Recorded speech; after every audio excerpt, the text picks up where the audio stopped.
ang mga kwento ng pag-ibig, kwento ng buhay at kwento ng pag-asa dito sa Barangay Love Stories. Love Stories. Sadyang hindi magkakapantay ang kinakatayuan ng bawat isa sa atin. Sa pagsilang pa lamang natin ay magkakaiba tayo ng estado sa buhay. Sa kabila ng ating ikinamulat ay sinisikap or sisikapin nating umangat upang pagandahin ang ating kinabukasan. Ang tanong na lamang dito ay kung paano makakamit itong pangarap ng pag-ahon. Ikaw, kabarangay, nasubukan mo bang ipilit na baguhin ang iyong kapalaran sa paraang hindi patas? Dear Papa Dudut, magandang araw po sa inyong lahat. Binabati ko po ang mga tagapakinig ninyo sa Barangay LS 97.1 at sa Barangay Love Stories.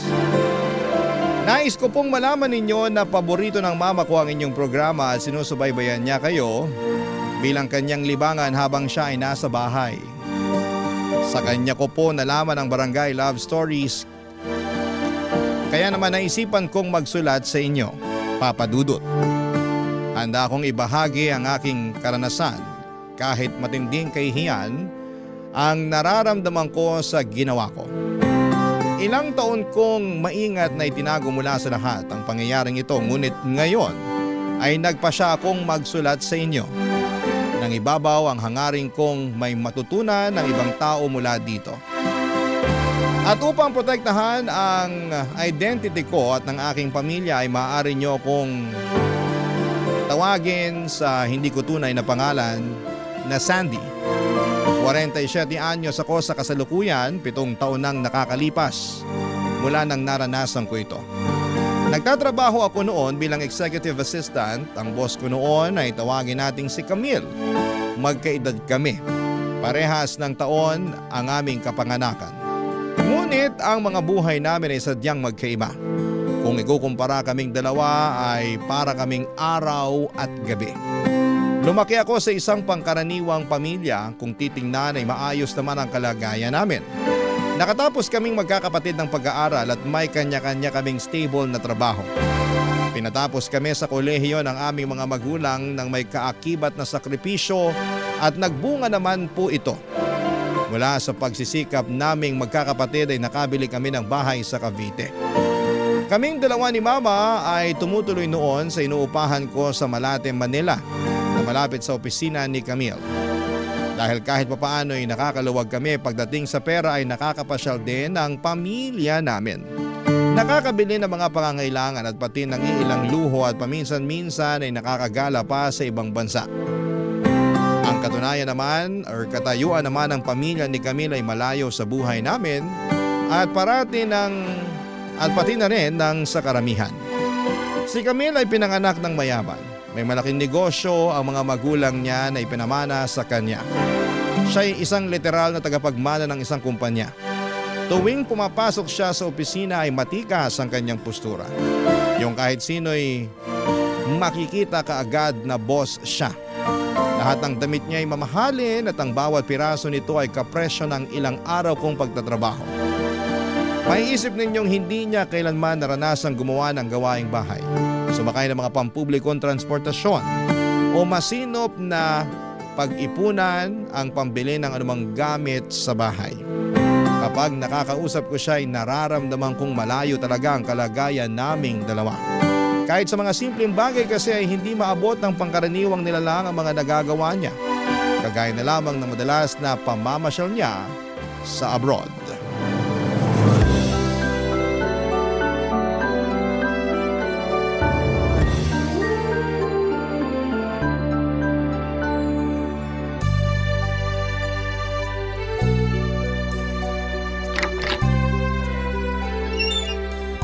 Good morning po, Ma'am Camille. Good morning! Wow, ang ganda naman po ng suot nyo ngayon. Thank you. Bagay itong blazer na kasama yung suot kong dress, no? Opo, mapapalingon yung sino mang makakakita sa inyo. Saan niyo po nabili ang suot nyo? Itong blazer sa London pa galing. Binili ko nung nagbakasyon kami ng buong pamilya doon last year. At ito namang dress, custom made ng isang kilalang fashion designer sa Los Angeles. Pinasadya ko na to sa kanya habang nandun ako kasi matagal ko nang bet yung mga gawa niya eh. Tignan mo, kita mo rito yung masinop na pagkakatahi niya, oh? Kahit sa maliliit na detalye, pulido yung design. Dekalidad yung pagkakagawa. Oo nga po, parang isang obra maestra yung suot nyo. Siguro, ang mahal din po ng presyo niyan. O siya, simulan na natin yung araw. Pakitignan naman yung schedule ko. May meeting ba ako ngayon? Meron po yung kasama ng Board of Directors. Tungkol po sa monthly agenda. After lunch yun, no? Opo, mamayang 1 p.m. Sige.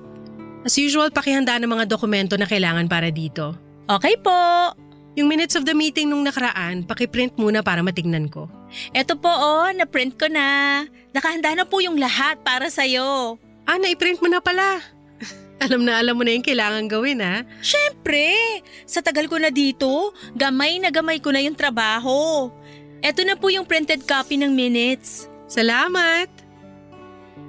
Gaano ka na nga ba katagal bilang sekretary ko? 10 years na po. Talaga? 10 years? Mahabang panahon na rin pala. Kaya sanay na ako sa pasikot-sikot ng opisina. Alam ko nga rin po yung susunod na kukumustahin nyo eh. Sige nga, ano nga yun? Ano kayang itatanong ko? Ano pa ba? Di yung tungkol sa mga email, itatanong mo kung may bago. Yan nga yung nasa isip ko. Nakakatuwa naman. May nag-email naman po. Nag-update po yung supplier na approve na nila yung kontrata. Kailangan na lang po ng pirma mo para masimulan na nilang gawin yung order. Okay na sa akin yung terms and conditions nila. Pahingi na lang ng kopya ng kontrata. Pagka-print mo nito, pipirmahan ko na. Pakiabisuhan na lang yung finance department sa approval nito para ma-release na nila yung payment sa supplier. Okay po. Thanks! By the way, naka-vacation leave pala ako ngayong Friday ha. Kaya hindi muna ako available nun. Oh, ngayong Friday? Ngayong Friday. Tinitingnan ko po yung schedule mo eh. Okay, babakante ko po yung oras mo sa Friday. Saan ka po pupunta? Sa Japan lang, balikan din ako ng Monday. Saglit lang po pala yung trip mo, ilang araw lang? Oo, 3 days lang ako dun. Wow, sana all! Ikaw na munang bahala dito habang wala ako. Sure, makakaasa ka sa akin. Kayang-kaya mo kahit mawala ako ng ilang araw. Ilang beses mo nang napatunayan yung sarili mo. Malaki ang tiwala ko sa'yo. Masipag si Camille at seryoso pagdating sa trabaho. Pinagsisikapan niya ang pagpapatakbo at pagpapanatili ng family business nila. Anumang responsibilidad ay ginagawa niya ng masinsinan kaya hanga ako sa kanya. Kaya lang hindi ko pa rin maintindihan na kahit parehas kaming maayos na nagtatrabaho ay si Camille ang tumatanggap ng sobrang salapi. Kumpara sa kinikita niya ay kakarampot lamang ang naiuwi ko. Dahil katiwala niya ako ay nakikita ko kung gaano kalaki ang perang dumadaan sa kanya. Papadudot tuwing nakikita ko si Camille ay parang sinasampal ako ng katotohanan na hindi talaga patas ang buhay. Alam ko yung tungkol sa inuwian niyang mansyon, ang maraming ari-arian nilang lupain at sasakyan. Pati na rin ang mga magagarbong bakasyon niya. Nabubuhay siya na parang prinsesa na pinagsisilbihan ng maraming tauhan. Nanliliit ako kapag naiisip ko ang mga ito. Hindi ko maiwasan noon na makaramdam ng matinding inggit. Gabi-gabi ay umuwi ako sa payak naming inuupahan. Sa edad ni Mama at pilit pa rin siyang naglilinis kaya maaliwalas naman ang bahay. Ngunit kumpara sa mansyon ni Camille ay parang lungga ng dagang maliit na tirahan namin. Umaasikaso pa rin si Mama ng mga gawaing bahay katulad ng paghahanda na makakain namin. Nakakasama ko siyang kumain ng pananghalian tuwing day off ko. Ang mga saloobin kong hindi ko nasasabi kahit kanino sa opisina ay nagagawa kong ikwento sa kanya.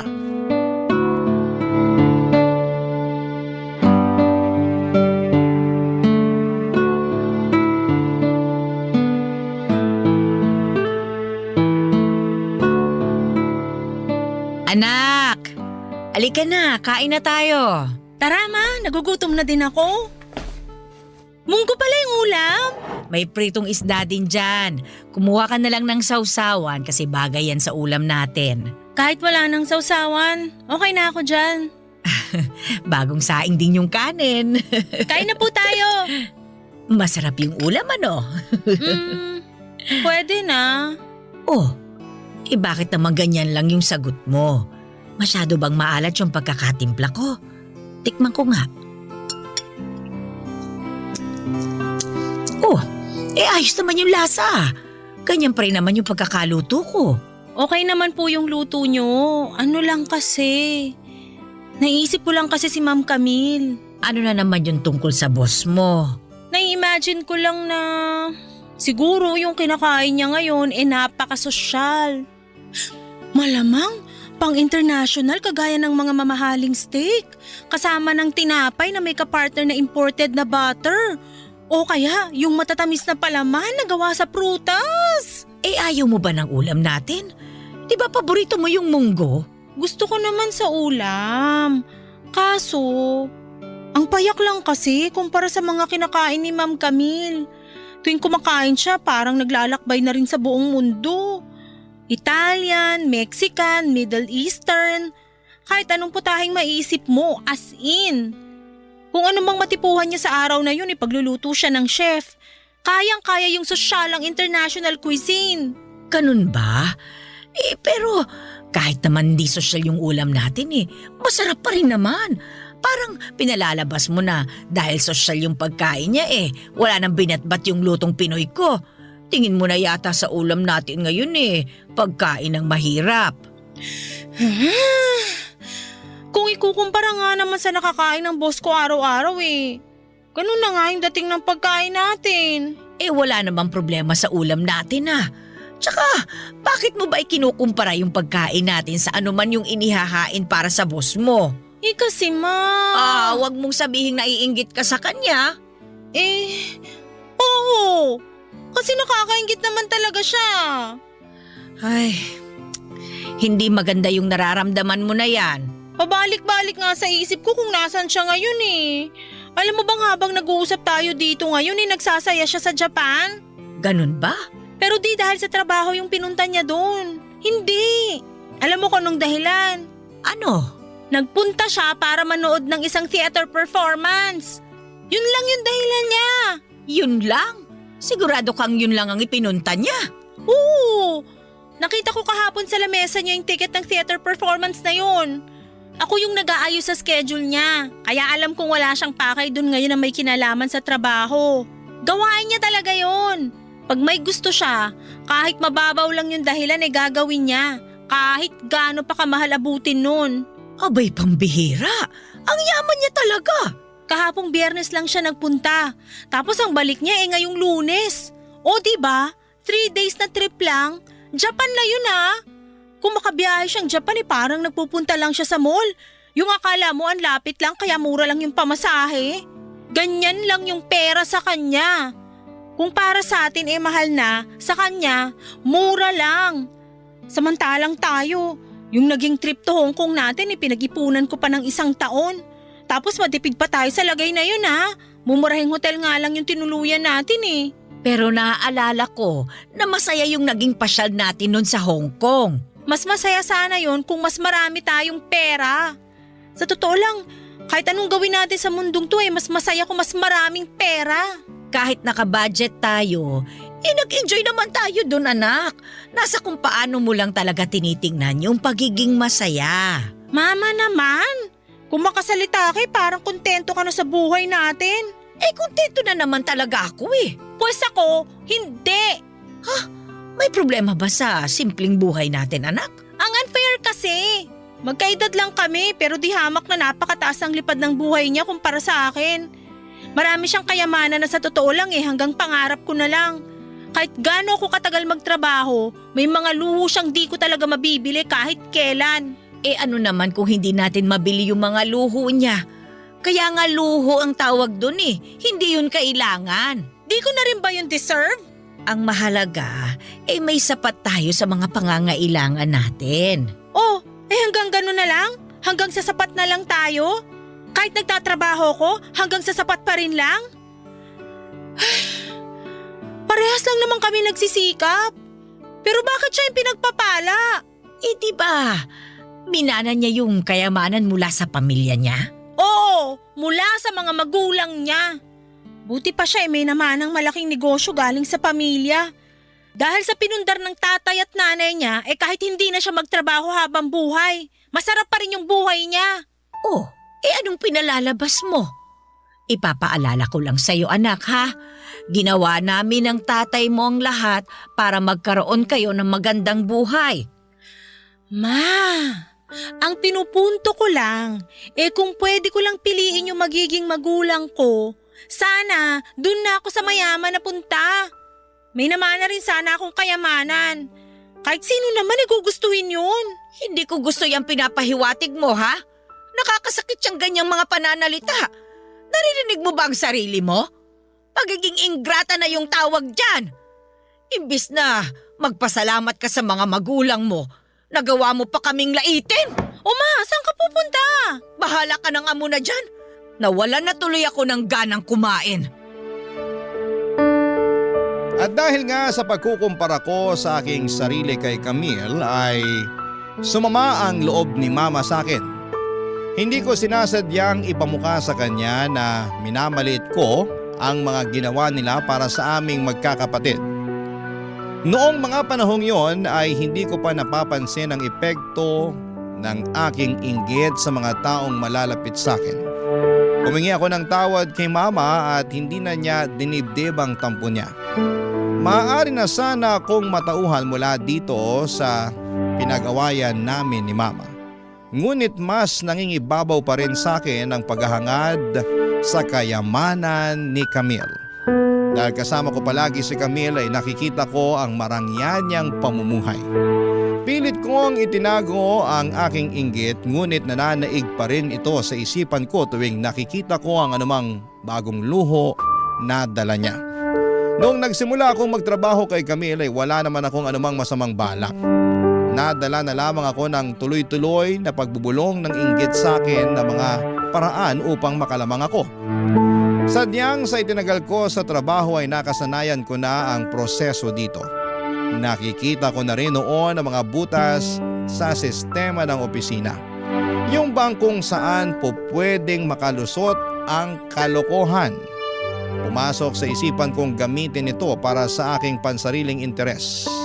Ipinakita ni Camille ang tiwala niya sa akin at eto'y napakinabangan ko upang manatiling nakalihim mula sa kanya ang isang bagay na sinubukan ko, Papa Dudut. Alam kong kapag nalaman niya ito'y hindi niya magugustuhan. Ngunit tinuloy ko dahil paborito sa akin na mga panahong kailangan ko ito, Papa Dudut. Barangay Love Stories. Barangay Love Stories. At dahil nga si Camille ang boss ng buong kumpanya ay makapangyarihan ng anumang nagmumula sa kanya na salita, pasya o papeles. Napansin ko na anumang dokumentong nagmumula sa kanya ay hindi kine-question ng ibang mga departamento kaya agad itong naasikaso. Papa Dudut, pumasok sa isipan ko na magagamit ko itong kalakaran para sa sarili kong pakinabang. Naisipan kong gamitin ang kanyang pirma upang magpanggap na ako'y siya. Sinadya kong aralin ang kanyang pirma hanggang sa nakuha ng kamay ko ang itsura nito. Pagkatapos ay nagkaroon ng isang dokumentong pinansyal na nangangailangan ng pirma ni Camille at sinubukan ko dito ang bersyon kong huwad. Nang ipinasa ko ito sa ibang departamento ay walang sinumang nagtanong tungkol dito o kaya'y umalma man lamang. Nagpatuloy itong transaksyon nang walang naging aberya. Umayon sa inaasahan ko ang nangyari. At dahil nga matagumpay na naaprobahan ng isang dokumento ay lumakas ang loob kong magpaaproba ng sumunod pang mga papeles na remedyohan ko lang. Nang nakakupit ako ng halaga dito ay nakaramdam ako ng uhaw para sa higit pa. Ito pala ang tipo ng uhaw na hindi mapapawi kahit gaano pa karami ang mali ko. Hindi ko na idedetalye pa ang aking mga ginawa. Sabihin na lang natin na sa katagalan ay palaki ng palaki ang tinatangay ko. Isang araw pagkakuha ng inumit kong pondo ay naisipan kong gastusin po ito upang sorpresahin si mama. Hindi ko inakala ang naging reaksyon niya nang malaman niya ang tunay na pinagmulan nito.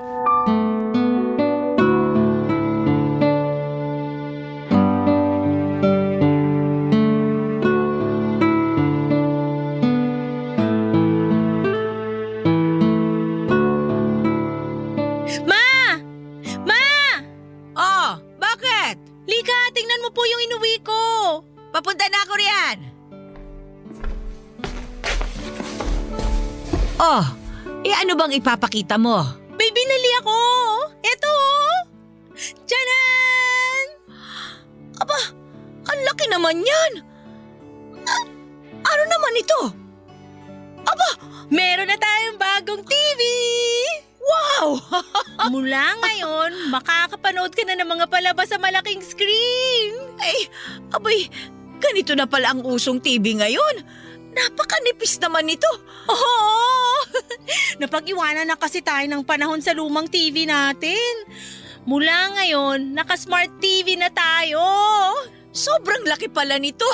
Nako, kailangan yata natin bumili ng bagong patungan para dito. Ay, oo, kailangan na nga. Yung mas malapad na. Sige, bili na rin tayo ngayon ng bagong TV stand. Tara, magtingin tayo sa mall. Ay, teka. Mukhang marami ka yatang panggastos ngayon na. Sumahod ka na ba? Hindi. Sa susunod na linggo pa yung sahod ko. Oo, nakakuha ka ba ng bonus pay? Hindi rin. Ganun ba? Nakaipon ka na kaagad mula nung huling sahod mo? Kakahanda lang natin para sa birthday ng kapatid mo nung nakaraan ah. Hulaan mo kung paano ko to nabili.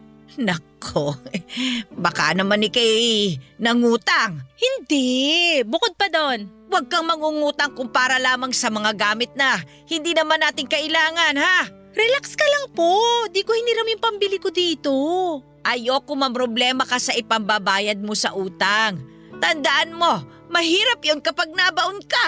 Opo, ma. Mabalik nga tayo. Mukhang mahal pa itong TV na ito ah. Sosyalin. Saan ba nanggaling yung perang pinambili mo nito? Gusto mo bang malaman? Abay kaya nga ako nagtatanong eh. Talaga? Oo nga! Ano nga ba? Lalo tuloy ako nasasabik na malaman eh. Sasabihin ko sa'yo, pero sa ating dalawa lang to ha. Oy, sige. Hindi ko ipagsasabi. Sabihin mo na anak. Ganito kasi yun. May nadiskubre akong teknik sa office. Ano namang teknik ang sinasabi mo? Lahat kasi ng malalaking desisyon sa kumpanya dumadaan sa boss ko. Kasama na dun yung mga desisyong pinansyal sa office. Sa kanya dumidirekta kung saan ilalaan yung pondo ng business. Bale hawak niya yung pagdaloy ng pera nito. Dahil boss siya, kahit anong desisyon niya susundin ng kumpanya. Oh, tapos? Dahil nga boss siya, umuusad yung buong kumpanya para umayon sa desisyon niya. Paano naman ngayon malalaman ng kumpanya na galing sa kanya yung utos? Di kung meron itong pirma niya, yung pirma niya ang nagsisilbing pruweba na anumang ipapagawa niya nagmumula sa kanya. Pero, alam mo, yung pirma niya andali lang palang gayahin. Nadiskubre ko na kaya ko na mag-imbento ng transaksyon at maaaprubahan to. Basta't gayang-gaya ko yung pirma niya. Gamit lang yung pirma niya, napapalabas ko na desisyon to ng boss ko, kahit ako pala may pakana. Pag naaprubahan na yung gawa-gawa kong kontrata, syempre, maglalabas na yung kumpanya ng pera. Tapos, pag nandyan na yung pondo, madali na lang ilipat yung pera papunta sa bank account ko. Bagang langit! Easy lang yung teknik na to.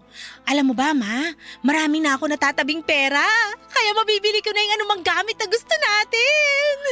Ano ka ba naman, Sandy? Hindi man lang ba pumasok sa isip mo na mali yung ginagawa mo? Kung makasalita ka, parang masaya ka pa. Huwag kang mag-alala. Ilang beses ko na tong nagawa. Wala naman nangyayari sa akin. Hindi mo alam yan. Wala pang nangyayari sa'yo ngayon, oo. Pero may posibilidad na mabuking ka balang araw. Di ako mahuhuli. Maingat ko kayang nilulusot yung diskarte ko. Ay naku, ewan ko sa'yong bata ka. Kung mahuli ka man o hindi, hindi yun ang ipinupunto ko. Ang mali ay mali. Kahit ano pang ikatwiran mo. At saka sigurado akong krimen yan, anak. Magiging krimen lang to pag nahuli ako. Alam mo, sa sobrang yaman ni Ma'am Camille, di niya mapapansin kung makupitan siya. Nasa milyon kaya yung kinikita ng negosyo nila. Ano ba naman yung ilang libong piso kung mawala sa kanya? Sinasabi ko na, barya lang yung tingin niya doon.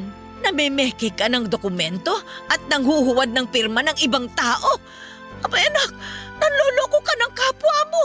Masama yan. Masama ba yung ginagawa ko kung di naman napapahamak yung boss ko? Di kawalan sa kanya tong kinukuha kong halaga, as in. Kahit na. Anak, pag nanakaw pa rin yung ginagawa mo. Sige ha, itatanong ko, saan ba nanggagaling yung pera niya? Ha? Sa tingin mo, paano ba yumaman yung pamilya ni Ma'am Camille? Siyempre dahil sa mga trabahante sa loob ng negosyo nila. Lumaki sila ng ganyan dahil sa sipag at tiyaga ng mga empleyado. Diba? Nakikinabang lang sila sa pinagpagura ng ibang tao. Pamilya lang nila yung pinapayaman ng mga taong kagaya ko. Samantalang tayong mga di pinalad na maging kasing yaman nila ay walang choice kundi magtrabaho na lang. Kailangan pa kasi ng pera para lang mabuhay eh. Kahit halos sa bulsa lang nila napupunta yung halos lahat ng pinaghihirapan ko. Hindi ako sang-ayon sa pananaw mong yan. Kung sa palagay mong mali yung boss mo na masyado niya kayong pinakikinabangan, nasa kanya na yon. Hindi ibig sabihin gagantihan mo rin siya ng mali. At saka, sinasahuran ka naman niya sa tinatrabaho mo, anak. Kulang na kulang yung binabayad sa akin. Yung renta pa lang ng bahay malaki na yung kinukuha mula sa sahod ko. Kumpara naman sa kanila na halos malunod na sa pera sa sobrang yaman. Ano, dun lang mapupunta yung effort ko para sa pagpapakasasa nila? Ngayon, kinukuha ko lang yung halaga na dapat sa akin talaga. Hindi ka naman niya ninanakawan.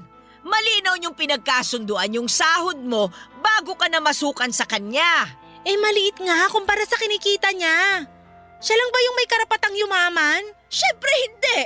Hindi ka naman niya pinipigilang magpayaman sa sarili mong pagkukusa. Pwede kang kumita ng pera sa ibang paraan, anak. Huwag lang sa paraang tuso. Huwag mong kunin ang hindi sa'yo.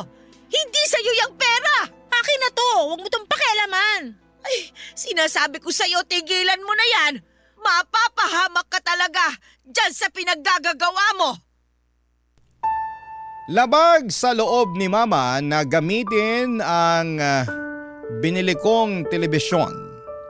Pinanindigan niyang hindi niya tatangkilikin ang isang bagay na mula sa ninakaw na pera. Ang nangyari ay nanatili na lamang ito sa loob ng kahon na bagong-bago pa. Hindi ko na rin po ito ginamit upang maiwasan ang pagtatalo naming mag-ina. Mula nang pinagsabihan niya ako ay wala na akong ibinalita sa kanya tungkol sa kinikita ko sa maruming paraan. Ngunit pinagpatuloy ko pa rin po ito. Nanatiling normal ang kalakaran sa opisina, wala ni isang taong nakakaalam sa ginagawa ko, lalo na si Camille. Katulad lamang noong hindi pa ako nangungupit ay magarbo pa rin ang kanyang pamumuhay. Hindi man lang nakaapekto sa kanyang karangyaan ang pagbabawas ko ng kayamanan niya. Ipinatili ko sa aking isipan na walang mali sa ginagawa ko dahil hindi naapektuhan ang pamumuhay niya.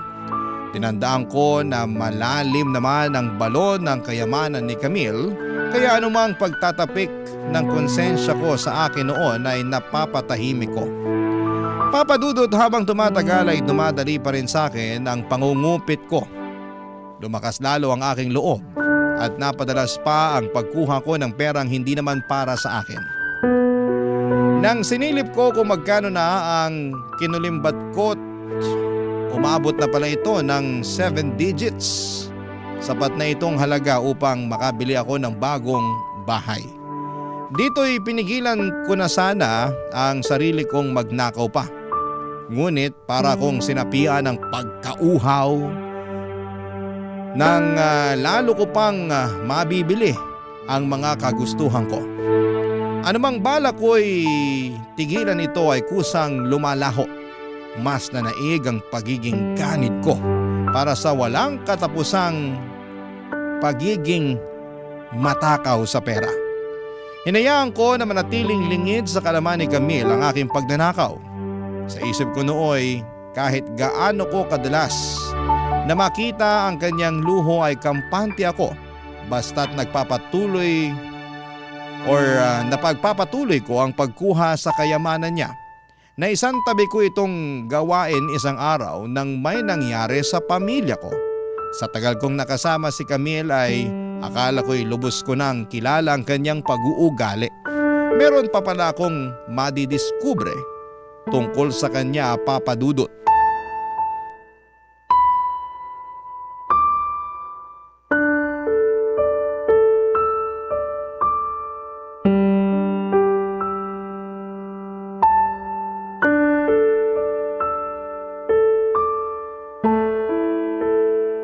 Sige po, pupunta na po ako dyan ngayon para tingnan si Mama. Maraming salamat po talaga sa pag-aasikaso nyo.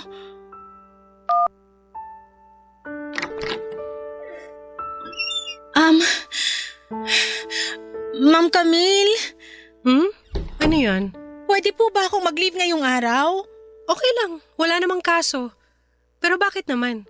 Meron po nangyari sa pamilya ko emergency po. Ano nangyari? Naaksidente po kasi yung mama ko. Ha? Dinala siya sa ospital, nasa emergency room siya ngayon. Gusto ko na siyang puntahan. Oo, sige, pumunta ka na. Salamat po, Ma'am Camille. Paano mo nabalitaan yung tungkol sa mama mo? Sino nagsabi sa'yo? Yung kapitbahay po namin, nakita na lang po nila na nakabulagta si Mama sa kalsada. Di raw siya makabangon kaya nilapitan siya. Yun pala natalisod si Mama. Iniinda raw niya na sobrang sakit ng binti niya. Hala! Buti nga po nandun yung kapitbahay namin kaya nakita nila yung nangyari kay Mama. Inalalayan nila si Mama at tumawag po sila kagad ng ambulansya. Ay, mabuti naman kung ganun. Mag-isa lang kasi yung mama mo sa tinitirhan nyo, di ba? Buti may nakapansin sa kanya kaagad kaya siya naasikaso. Yun nga po, mukhang malala pa naman yung nangyari kay Mama. Hinala nila baka nabalian siya ng buto. Kawawa naman si Mama. Ipapa-x-ray daw po siya para makumpirma. Kung sakaling fracture nga ang nangyari sa kanya, pwede kitang i-refer sa kakilala kong doktor. Mahusay na orthopedic surgeon yon. Makakasiguro ka matutulungan niya ang mama mo. Maganda nga po sana kung sa mahusay na doktor magpatingin si Mama. Baka dun pa siya gumaling kagad. Kaso, baka mahal naman po siya maningil. Naku, baka di ko kayanin yung ipapambayad sa kanya lalo na't mukhang makukonfine pa si Mama. Wag na lang po siguro sa kanya. Sandy, mas mahalaga na panatag ang loob mo. Kapaka na naman ang mama mong nakasalalay dito. Kung pera lang ang dahilan para magdalawang isip kang lapitan tong doktor, sinasabi ko sa iyo ngayon na wag mo nang problemahin kung magkano. Ako nang bahala sa professional fee niya. Ha? Ano pong ibig niyo sabihin? Sasagutin ko ano mang sisingilin niya sa inyo. Talaga po? Oo. Tulong ko na to sa'yo. Mahalaga kasing maagapan yung mama mo sa paraang makakabuti talaga sa kanya. Naku, maraming salamat po talaga sa concern niyo kay Mama. Wala yun. Naiintindihan ko namang nakaka-stress ang sitwasyon niyo ngayon. Gusto kong makatulong sa inyo kung kaya ko naman. Tsaka maliit na bagay lang talaga tong tulong ko sa'yo. Sa totoo lang, tumatanaw din kasi ako ng utang na loob sa'yo, Sandy. Ha? Ba't naman po? Napag-iisipan ko lang yung nangyayari sa kumpanya. Sa 10 taon mo rito, nakikita kong malaki ang naging improvement nito. Sigurado kong napansin mo rin na lalong lumalago ang negosyo. Hindi maaabot ng kumpanya ang achievements ng hindi dahil sa inyong mga bumubuo nito. Siyempre, kasama na dito yung kontribusyon mo. Ano? Hindi ko po akalain na malaki yung nagagawa ko para sa negosyo nyo. Tingin ko dahil po talaga sa effort nyo yun. Walang katulad yung disiplina mo sa sarili. Saka mahusay ka po talagang magpatakbo ng business. Aanin ko naman ang husay ko kung nag-iisa lang ako. Hindi aabot sa ganitong level ng pagiging successful ang negosyo kung hindi dahil sa mga taong kagaya mo.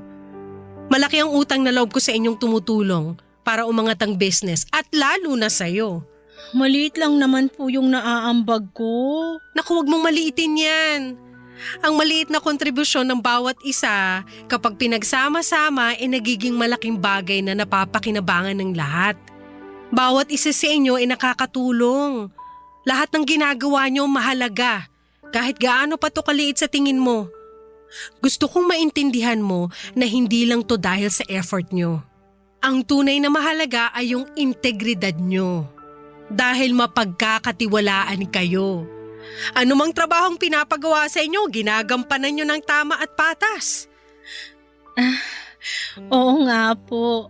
Kaya ganito rin kalaki ang tiwala ko sa iyo, Sandy.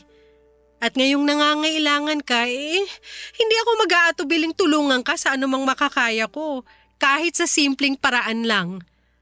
Hindi kita pababayaan. O siya, puntahan mo na ang mama mo. Hinihintay ka na niya. Kailangan ka niya ngayon. Sa totoo lang ay mataas ang respeto ko kay Camille kahit noon pa.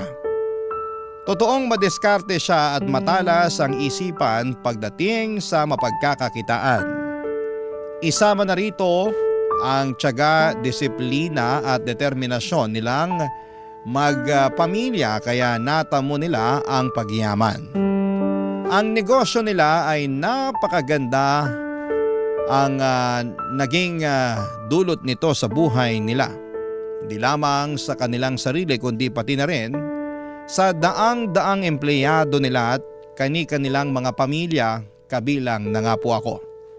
Hindi ko lamang akalain na sa oras ng pagsubok ko ay hihigitan ni Camille ang pagpapaganda ng kumpanya nila sa buhay ko. Inabutan niya ako ng tulong ng kusang loob at bukal sa kanyang puso. Walang nakasulat sa employment contract ko sa kanya na gawin ito para sa akin. Bale, hindi naman siya obligadong gawin po ito at ginusto lamang niyang mapagaan ang sitwasyon ko.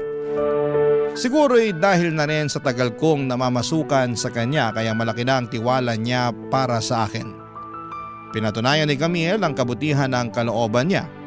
Habang ako namay sinamantala ang kanyang kumpiyansa sa akin, papadudot dito ko na kunestyon kung tama ang nararamdaman kong inggit at kung nararapat yung ginagawa ko noon sa kanya, papadudot. Barangay Love Stories. Barangay Love Stories.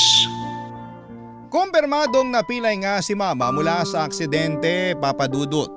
Nalaman namin na may osteoporosis pala siya o panghihina ng kanya mga buto kaya madali siyang napilayan sa pagkadulas sa kalsada. Nasa 68 years old na siya noon at kalimitan daw na nanghihina ang buto ng katawan kapag nagkakaedad na. Sa kaso ni mama ay nabali ang kanyang buto sa ibabang bahagi ng binti. Napakasakit raw nito at tuwing gagalawin niya mula sa kanyang pwesto ay kinakailangan siyang buhatin ng napakaingat. Nakalatag na lamang muna siya sa kama bilang bedridden na pasyente. Kahit ang pagbabanyo o ang pagtugon sa tawag ng kalikasan ay hindi niya magawa nang walang gumagabay sa kanya. Awang-awa ako kay mama noon. Nanatili ng ilang araw si mama sa ospital at sinamahan ko siya doon. Mabuti naman at pinayagan ako ni Camille na pansamantalang gawin ang trabaho ko online habang nasa ospital ako. Bawat araw ay nadadagdagan ang gastusin kaya malaking bagay sa akin noon na nakakasahod pa rin ako at ikinuwento ko kay mama ang pagmamalasakit ni Camille at yung karagdagang tulong na inabot niya sa akin.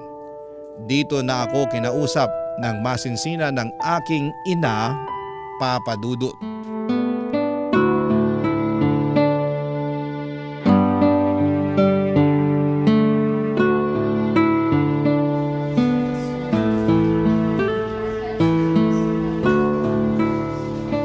Komportable ka na po sa higa mo, ma? Oo. Anong oras na pala? Gumagabi na. Matulog ka na. Pag may kailangan ka, sabihin mo lang ha. Katabi mo lang ako dito sa mahabang sopa. Huwag ka mahiyang tapikin ako kung may gusto ka ha. Pag nakatulog na ako mamaya, gisingin mo lang ako. Sige. Humiga ka na rin. Sabay na tayo matulog, anak. Mauna ka na muna. Tapusin ko lang yung ginagawa ko sa laptop. Mabuti, ayos lang sa boss mo na magtrabaho ka habang wala ka sa opisina. Buong araw nandito ka lang sa ospital. Oo, kaya ko namang gawin yung halos lahat ng trabaho kahit saan. Basta nakakapag-online ako. Ganun ba? Iba na talaga ang panahon ngayon, ano? Alam mo anak, masaya ako ngayon na kasama kita. Siyempre, di kita papabayaan. Kahit ilang araw ka pang kailangang manatili dito sa ospital, sasamahan kita. Malaking bagay sa akin yung pinayagan ka na ng boss mo na makapagtrabaho sa ganitong paraan. Naiintindihan niya na para masabahan mo ko. May malasakit siya sa'yo. Maganda ang kalooban niya, anak. Opo, totoo po yan. Malaking tulong yung ibinibigay niya para mabayaran yung bahagi ng gastusin natin dito. Kusang loob niyang ginagawa yon para sa'yo, anak. Kahit yung doktor natin ngayon pinakilala niya sa'yo para siguradong maayos yung pag-aasikaso sa akin. Kaya nga. Pwede mo ba akong tapatin, anak? Ano po yun? Yung binanggit mo dati na ninanakawan mo ng pera yung boss mo. Ginagawa mo pa rin ba yun, anak? Ay, nakikita ko yung sagot sa mukha mo. Ginagawa mo pa rin pala. Ma, malaki na yung natabi kong pera mula dun. Ay, Gamit yun, mababayaran ko yung buong bill natin dito sa ospital. sa tingin mo ba tama yung ginagawa mo sa kanya pagkatapos kanyang pagkatiwalaan? Alam kong alam mo kung ano ang nararapat. Ma, bakit? Anong bakit, anak? Bakit mali yung ginagawa ko? Maliban sa ninanakawan mo siya. Oo. Yun ay dahil sa ang ikinikilos mo nagmumula sa inggit. Lagi mong ikinukumpara ang sarili mo sa kanya. Pero mahalagang maintindihan mo na magkakaiba ang buhay nating lahat. Palaging magkakaroon ng tao na may mas higit kumpara sa atin. Palagi rin namang magkakaroon ng taong mas kapos kaysa sa atin sa anumang katangian. Ganun talaga ang buhay, anak. Pero gusto ko ring yumaman. Walang masama sa hangarin mo. Malaya kang magpayaman. Ang sakin lang, maging masaya ka pa rin sa kinatatayuan mo ngayon. Marami tayong pwedeng pasalamatan sa payak na buhay natin basta't tatandaan mo lamang ang mga ito. Ba't di hamak na mas mayaman yung pamilya nila kumpara sa atin? Mukhang mahusay silang humawak ng pera. Baka malaki ang naiaambag ng industriya nila para sa lipunan. Sa kaugalian din siguro nilang magpapamilya. Maraming po pwedeng maging dahilan, anak. Kung magkaiba man kayo ng boss mo, naiisip mo pa rin bang mas nakakahigit siya kaysa sa'yo? Opo. Kahit mayaman sila, hindi naman ibig sabihin nun puro sarap na lamang ang buhay nila. Siyempre may mga problema din ang mga yun. Yun bang tipong mga pangmayaman ding problema? Di ko ma-imagine kasi di naman ako mayaman. Yun na nga. At hindi natin problema yung mga pinoproblema nila. May sarili kang buhay at yun yung tutukan mo. Kung ano man yung nararanasan nila sa buhay, sa kanila na yun.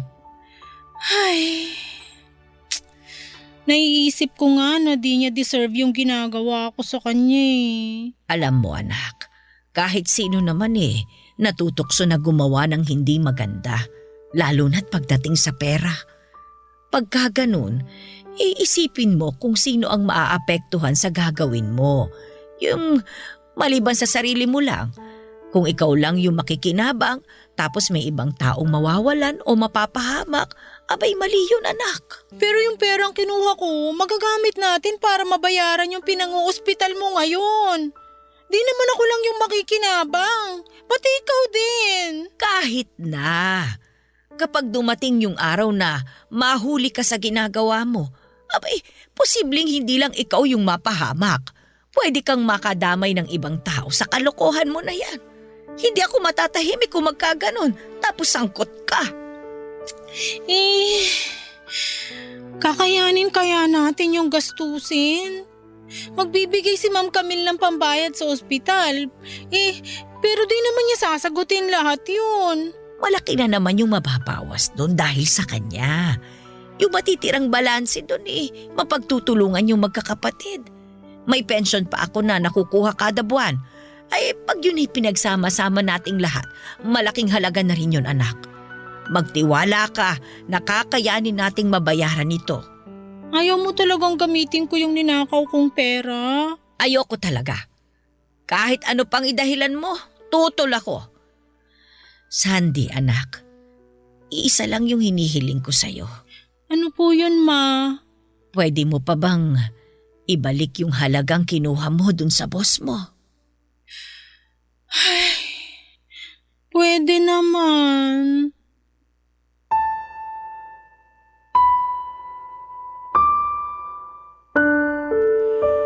Tinupad ni Camille ang kanyang sinabi at binayaran niya ang nirekomenda niyang doktor para kay mama.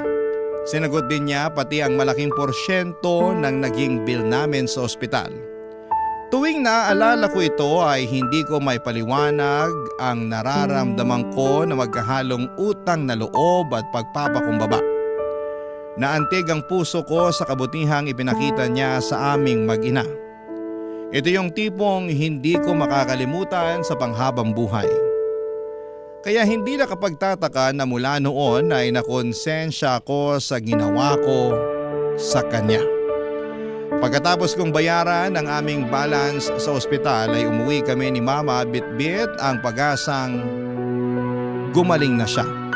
Nagkaroon ng cast o sementong nakabalot sa binti ni Mama upang mapanatili ang pwesto ng buto habang humihilom ito. Dahil dito'y nahirapan siyang makagalaw ng nag-iisa. Nausog ang mga gamit sa loob ng bahay upang magkasya at makaikot dito ang wheelchair. Binigyan ko din siya ng upuan na may kasama ng arenola. Katabi ito ng kanyang higaan upang hindi siya mahirapang pumunta sa banyo. Dahil kailangan pa ni Mama ng mag-aasikaso sa kanya ay sinamahan muna siya ng kapatid ko at ang kanyang pamilya. Ako naman muling pumasok sa opisina. Pabalik-balik sa isip ko ang mga paalala sa akin ni Mama. Ayaw kong mag-alala siya sa akin kapag mapahamak ako sa ginawa ko. Gusto niyang manatiling tahimik ang aming buhay at nais niyang piliin kong gawin ang tama palagi. Anumang sitwasyon ang aking kinakaharap. May punto din siya na ang ginawa ko nga ay maapektuhan hindi lamang ako kundi ang iba pang tao at pati na rin si Mama mismo. Papadudot nagpa siya akong tuparin ang hiniling niya mula sa akin. Ang perang ninakaw ko ay nakaipon sa aking bank account. Halos buo pa ang halaga nito. Yung nagastos ko mula sa perang ito ay nakayanan ko namang palitan gamit ang sarili kong sweldo. Walang imikong binalik ang bawat piso sa pinagkuhaan nitong mga bank account ng kumpanya na parang walang nangyaring kababalaghan sa kanila. Nang naibalik ko na ang lahat ng ito ay aaminin kong nakahinga talaga ako ng maluwag. Napagtanto kong sa wakas ay hindi ko na kailangang masyadong bantayan ang kinikilos ko kapag magkasama kami ni Camille. Doon ko lamang naramdaman muli na gumaan ang loob ko at parang nabunutan ng tinik ang aking dibdib. At ang kaba na namalagi dito ay natunaw na lamang. Lumipas ang ilang buwan, papadudot na mapayapa ang pakiramdam ko sa opisina. Muli kong sinagawa ang aking trabaho ng tapat, kaya lang minsan noong binati ko si Camille ay tinignan niya ako ng seryoso sa aking mga mata. Malalim ang titig niya sa akin na mukhang masama ang kanyang loob. Halos natigil ang puso ko sa pag-iisip na nadiskubre niya itong ginawa ko. Itinapon ko na noon ang dokumentong may huwad na pirma ni Camille ngunit nagduda ako na baka may naiwan pa dito. Nakumpirma ko na lamang ang hinala niya noong tinawagan niya ako para kausapin.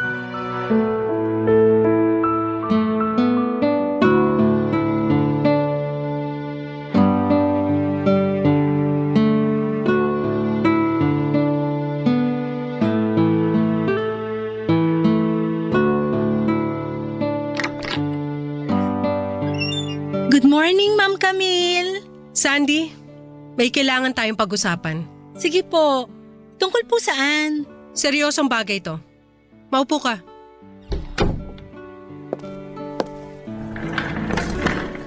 Ano pong pag-uusapan natin, Ma'am? Tingnan mo tong dokumento. Ano po yan? Pamilyar ba to sa'yo? Kilala mo ba yung korporasyon na yan? Ma'am, Kasi ako hindi ko sila kilala eh. Ayon sa dokumentong to, ito yung pinagkasunduan namin. Kapalit ng serbisyo nila, pinayagan ko raw na bayaran sila ng kumpanya ko ng ganyang halaga. Yan, nandyan. Tingnan mo kung magkano. Kaya lang, paano ako magkakaroon ng kasunduan sa isang kumpanya nang hindi ko alam? Baka sakali lang nakilala mo sila. Baka lang naman. Hindi mo ba sila kilala? Ha? Paano yun, Sandy? May multo ba rito sa opisina? Tsaka ang husay ng multo, ah. Ginawan ako ng kontrata nang wala akong kamalay-malay. Tingnan mo. Nakapangalan pa sa akin. Ha, wow! Alam pa ng multo yung full name ko. At aba, ang ganda rin ng pagkakagawa ng pirma ko rito, ah. Yun oh, perfect yung itsura. Di na-aprobahan to. May pahintulot ko raw kasi. Ayan yung pirma ko, oh. Kanino pa ba manggagaling to kundi sa akin? Pumayag daw ako na magbayad sa misteryosong kumpanyang to ng ganitong halaga. Oh, ba't ayaw mo tignan kung magkano? Diba sabi ko sa'yo, tignan mo kung magkano yung nandyan sa dokumento? O nakita mo na. May ipapakita pa ako sa'yo. Ito naman ang tignan mo. Dali na, huwag kang mahiya. Ito naman yung resibo ng transaksyon sa korporasyon.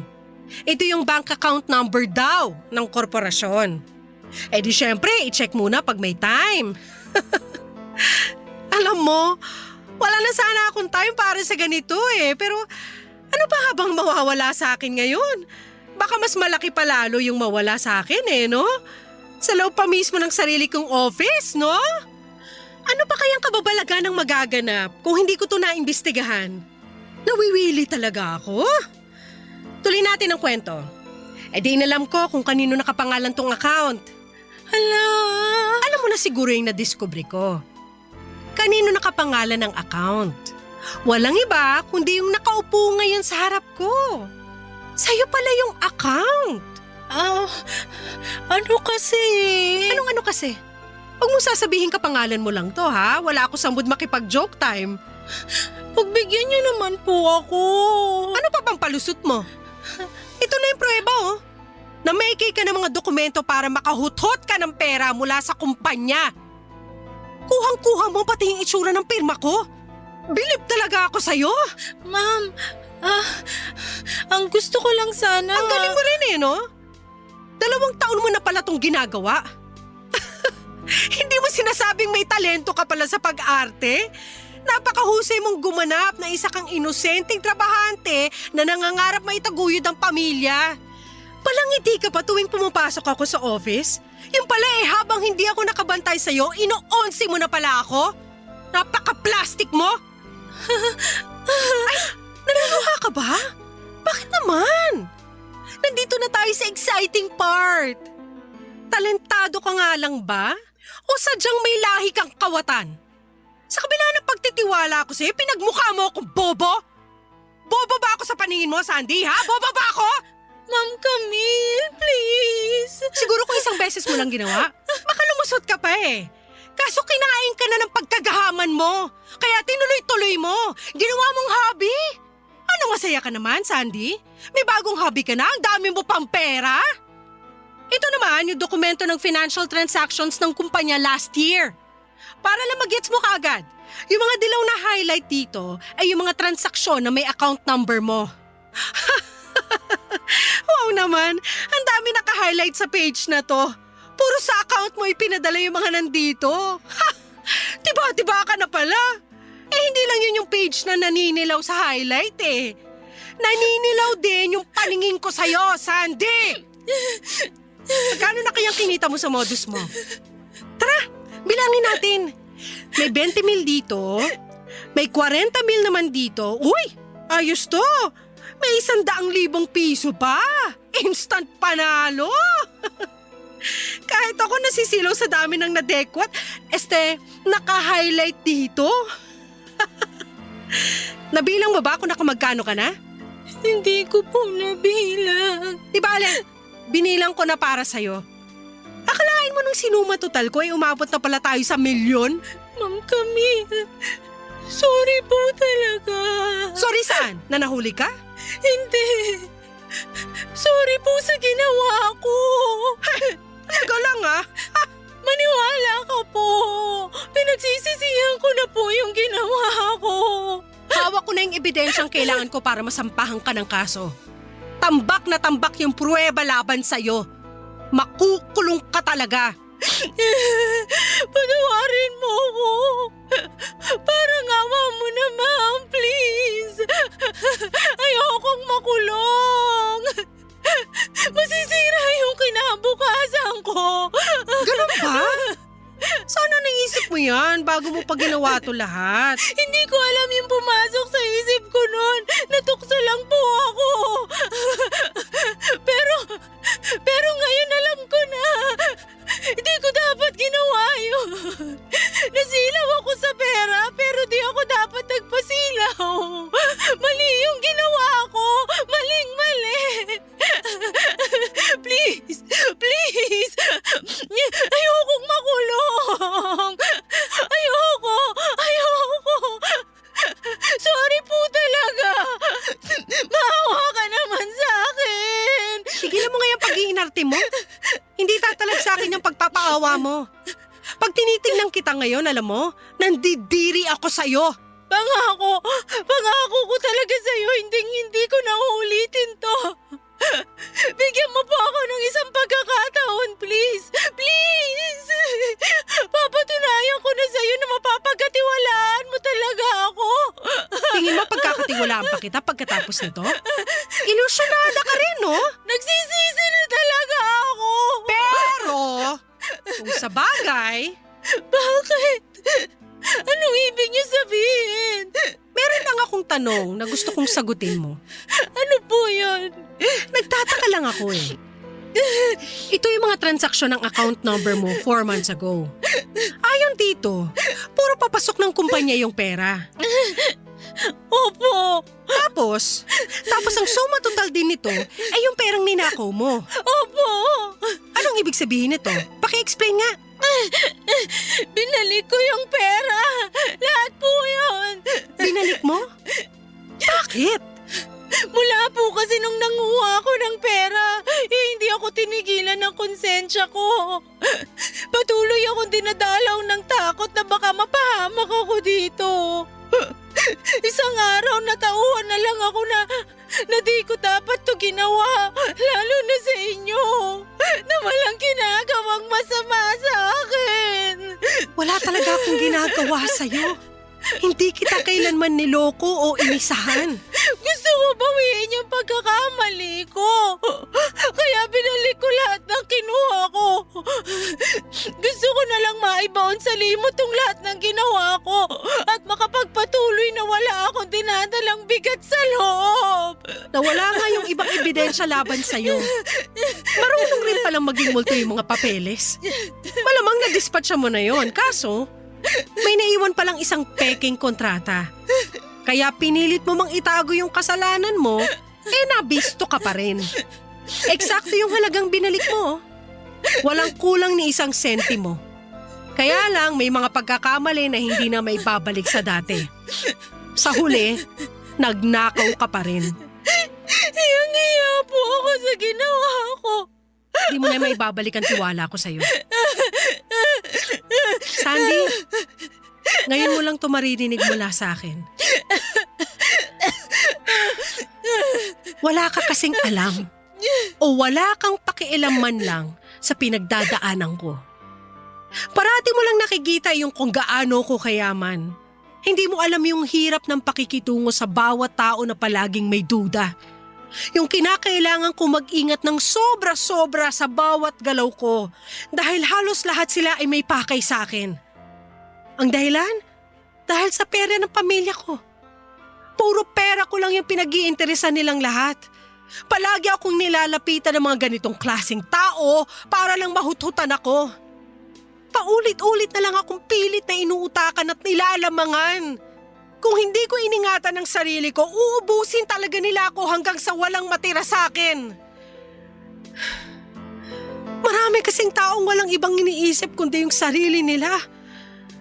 Kahit makaapak sila ng kapwa, kahit manggansyo sila, wala silang pakialam. Kahit manghila pa sila pababa at mandamay ng iba, wala silang pakialam basta sila lang ang makikinabang. Hindi ko akalain na pati pala ikaw ganito. Akala ko tapat ka, pero niloko mo rin lang ako.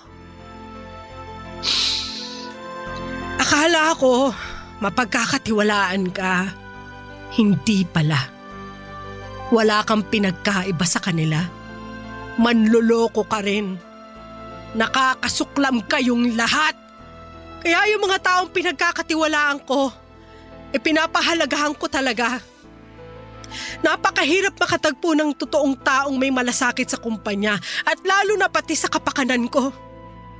Kaso, pinatunayan mong hindi ka kabilang sa mga taong deserve yung tiwala ko. Hindi ko kailanman maiintindihan ang takbo ng utak ng kagaya mo. Dahil kung tutuusin, kasama ka naman sa pag-angat ng negosyo. Kumikita ka ng pera kasama ng buong kumpanya. Pero tinapon mo yon dahil naging swapang ka. Nakulangan ka sa kung anong meron ka dahil gusto mo sa'yo lang lahat. Hindi mo magawa maging masaya para sa ibang tao na umaangat din sila. Inggitera ka lang. Sobrang hiyang-hiya po ako sa inyo. Humihingi po ako ng kapatawaran. Hindi ko na uulitin to. Hindi mo na talaga mauulit to dahil hindi ka na magkakaroon ng pagkakataon pa. Tapos na ang anumang ugnayan mo sa kumpanyang to. Umalis ka na sa harapan ko. Ayoko nang makita ka pa. Kahit kailan.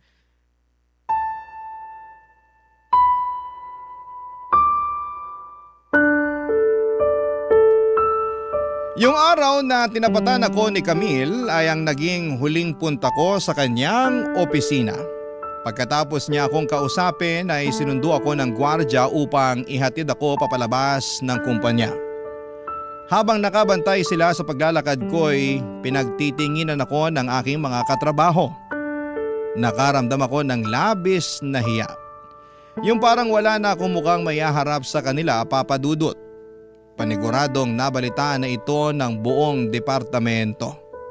Bantay sarado ako ng mga gwardya na para bang ang mismong presensya ko sa loob ng gusali ay hindi na pinagkakatiwalaan pa.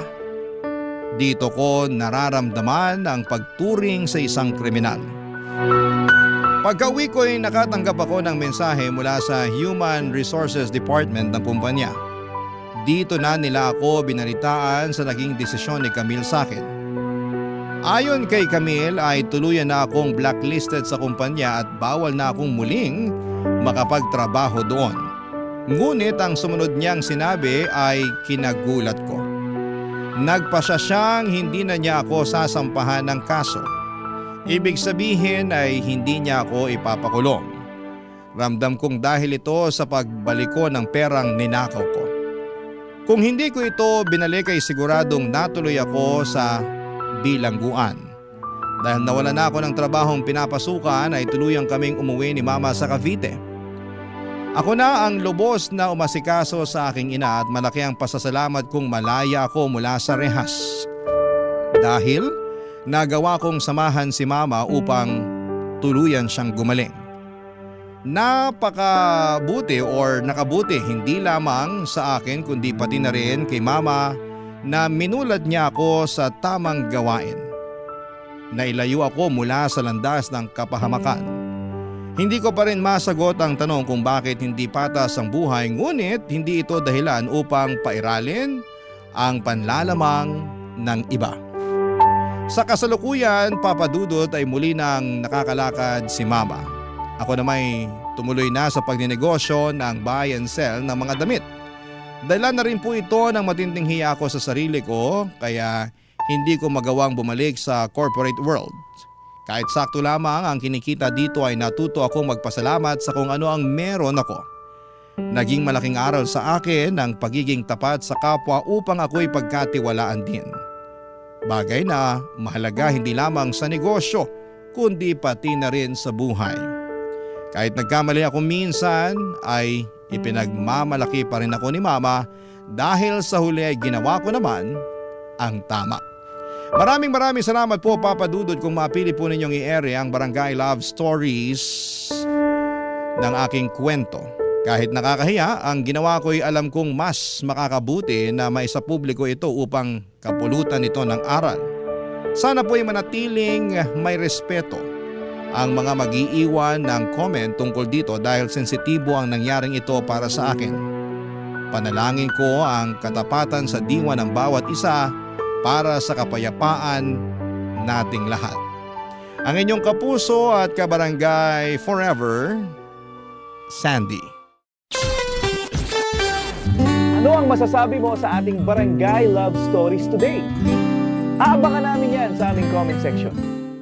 Ang mga kwento ng pag-ibig, kwento ng buhay at kwento ng pag-asa dito sa Barangay Love Stories. Love Stories.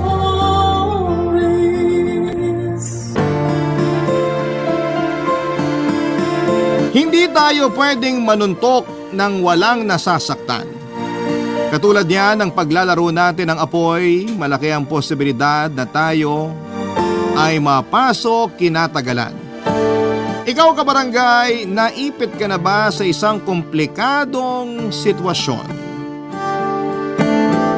Dear Papa Dudut, sabi ng mama ko ay wag daw akong gumawa ng mga bagay na pagsisisihan ko sa dulo. Pero paano ko ba malalaman na masama para sa akin ang isang bagay hanggat hindi ko pa yon nagagawa? Para sa akin, isang beses lamang ako mabubuhay sa mundo, kaya bakit ko pipigilan ang sarili ko na maging masaya sa isang sitwasyon kahit na may kaakibat itong komplikasyon? Yan po ang mga bagay na pilit ko pa ring tinutuwid kahit na medyo baluktot. Lalo na sa kasalukuyang pinagdaraanan ko, Papa Dudut. Sana sa pagtatapos ng kwento ko ay maraming kabarangay natin ang may matututunan dito. Bago ang lahat, good day po sa inyo at sa mga katulad kong kabarangay at listener ng Barangay Love Stories. Number 1 po talaga kayo sa puso ko, Papa Dudut. Dahil marami sa mga umere ninyong istorya na napakinggan ko, ang masasabi kong nakarelate ako ng husto. Tawagin niyo na lamang po ako sa pangalang Gianna, 28 years old at taga Novaliches, Quezon City. Nagkatrabaho po ako bilang sekretary sa isang private company at 2 buwan na akong buntis. Ang sabi nila, blessing po ang mga baby, pero sa ngayon ay hindi ko po nakikita na biyaya sa akin ang batang nasa tiyan ko, Papa Dudut. Aaminin kong lito at naguguluhan pa rin ako sa sitwasyon ko na nagsimula po few months ago, Papa Dudut.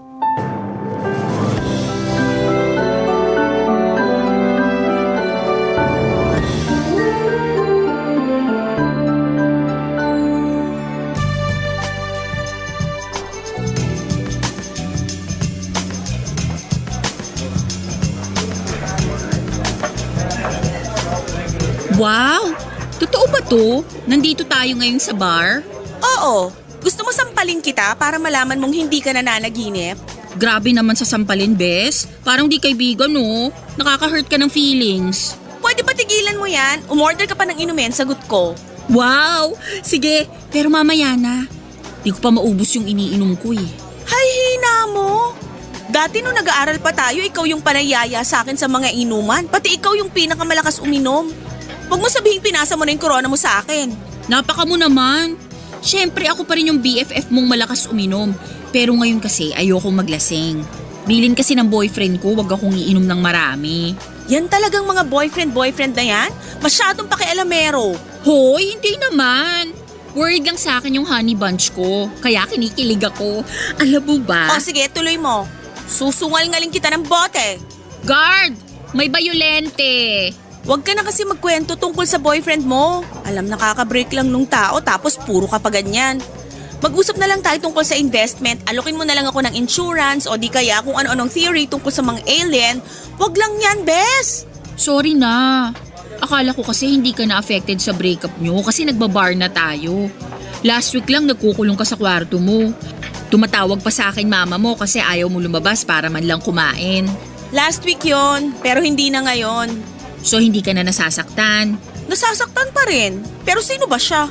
Ano, habang buhay na lang ba ako magmumukmok kasi iniwan niya ako at pinagpalit sa babaeng mas pangit kaysa sa akin? Sa true rin naman. Huwag mo na siyang iyakan. Hindi siya worth it. Pinipilit ko, pero may times pa rin na nagagalit ako sa kanilang dalawa. Lalo na dun sa babae niya. Stinok ko kasi last time yung Facebook account nung impactang yon, tapos ayun, na-offend lang ako kasi mukha siyang ewan. Kumpara naman sa akin, di ba? Na-curious tuloy ako. Gusto ko makita, bes. Wag na, baka mamaligno ka pa. Hindi talaga siya maganda. Hindi.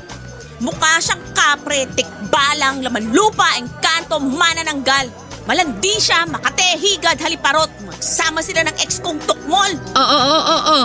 Tama na yan, baka umiyak ka pa. Sinong iiyak? Ako? Hindi ko naiiyakan yung mga abnormal na yun, no? Ay, tama. Mga abnormal sila. Lalo na yung ex mo. Kasi sino ba namang matinong lalaki ang ipagpapalit ang long-term relationship niya sa ibang babae? Diba? Alam mo yan, ginawa ko yung lahat. Naging loyal ako sa kanya. Pumayag nga ako makipag-live-in sa kanya kahit hindi pa ako ready nun eh. Nagreklamo ba ako? Hindi! Sinuway ko pa parents ko. At kahit control freak siya, iniisip ko na mahal lang niya ako kaya siya ganun. Sinusunod ko gusto niya kahit sa kaliit-liitang detalye. Tapos sa huli, iwanan niya lang ako? Sasama siya sa madungis na yon? Ipagpapalit niya ako? Nasaan ang hustisya, bes? Nako, mahirap hanapin ang hustisya rito sa atin. Eme ka naman eh. Oo pero ayun na nga. Hindi ka nagkulang. Binigay mo lahat, as in lahat-lahat. Nasa kanya na yun. Siya na yung may problema kasi malandi siyang lalaki. Tapos cheap pa kasi pinagpalit ka sa hindi mo naman ka-level. Nakaka-insulto kaya yun. Kaya nga iniisip ko na lang na magbe-break din sila. Na walang forever, sa umpisa lang masaya. Sabihin mo na ang palaya ko, wala akong pake. Pero akala ba nung mokong na yun, iiyakan ko siya ng matagal? Wala na akong luha, bes. Natuyuan na, kaya gusto ko naman bumawi sa sarili ko at maging masaya kahit paano. Kaya nga niyaya kita mag-bar. Proud ako sa'yo, bes. Alam mo yan. Basta, happy ako kasi binibigyan mo ng pagkakataon ng sarili mo na maging masaya nang hindi kasama yung ex mong salot sa lipunan. Basta, kahit anong mangyari, nandito lang ako para sa'yo. Best friends nga, di ba? For better and for worse. Salamat. Pero sana makarma na sila kasi naiinip na ako maghintay. Kating-kati na akong pagbayaran nila yung pananakit nila sa akin. O siya, tama na yan. Sayaw na lang tayo sa dance floor. Magpakasaya na lang tayo at kalimutan na muna natin yung ungas na yun. Hindi kanya deserve, girl. Ang ganda-ganda mo eh. Talaga? Sayaw na nga tayo. Heartbroken po ako, Papa Dudut, kasi iniwan ako ng live-in partner ko at pinagpalit sa isang babaeng mukhang puwet ng kaserola. Nasasaktan po ako at nagagalit ng mga panahon na yon. Pero ayokong ipakita sa best friend kong si Myra na porke iniwan ako at pinagpalit ay habang buhay na akong magiging kawawa. Balde-balde ng luha ang iniyak ko para sa damukol na lalaking yon. At ang masahol pa ay nagmakaawa pa akong piliin niya ako, Papa Dudut. Lumuhod-luhod pa ako at kulang na lamang ay halikan ko ang mga paa niya na para bang sineswerte siya. Ngayon ay nasusuka na ako pag naaalala ko ang kabaliwan kong yon sa kanya. Hindi naman sa sinasabi kong mali ang magmahal. Maling lalaki lang ang minahal ko. Maling-mali kasi na umasa ako na kami na hanggang sa dulo. Tapos ay bigla niya akong iniwan sa ere ng ganon-ganon na lamang. Kaya nga noong napagod na akong kwestiyonin ang sarili ko kung saan ako nagkulang, kahit ginawa at binigay ko naman ang lahat, ay tinigilan ko na ang pag-iyak sa lalaking yon, Papa Dudut. Pero yung lungkot at mga luha ay napalitan ng matinding galit at buot. Kung totoo ang impyerno, sana'y masunog sila doon ng babae niya. Kung totoo ang karma, ay sana'y paulit-ulit na layong maranasan para makaganti naman ako kahit papaano. Dahil sa pinagdaanan ko ay naging defense mechanism ko po yung kumilala ng ibang tao para hindi ako malungkot. Feeling ko kasi ay burden na ako sa best friend ko kahit na sinabi niyang nandyan lamang siya para sa akin. Kaya nga sinubukan kong tumayo sa sarili kong mga paa. Pumasok po ako sa tinatawag nilang hook-up culture, kung saan ay marami akong nakilalang lalaki at babae na kapwa ko ay naghahanap ng good time at panandaliang aliw. Isa na nga po doon si Boris Papadudut.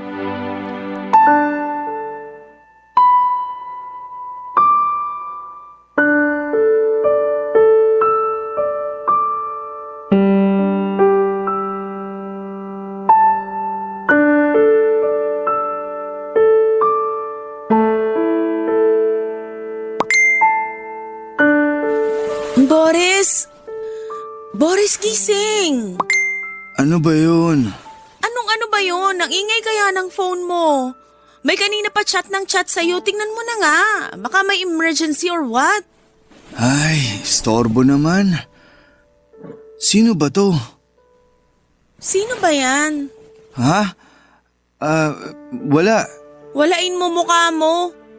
Sino nga kasi? Ay, Gianna naman eh. Sasabihin mo ba o lalayasan kita? Uy, huwag ka naman umalis. Iisa pa ako sa'yo mamaya eh. Nagpahinga lang ako kasi nakakapagod yung 5 beses natin kanina. Kaya nga sagutin mo tanong ko. Sino ba yung chat ng chat sa'yo? Wala, live-in partner ko lang. Ano?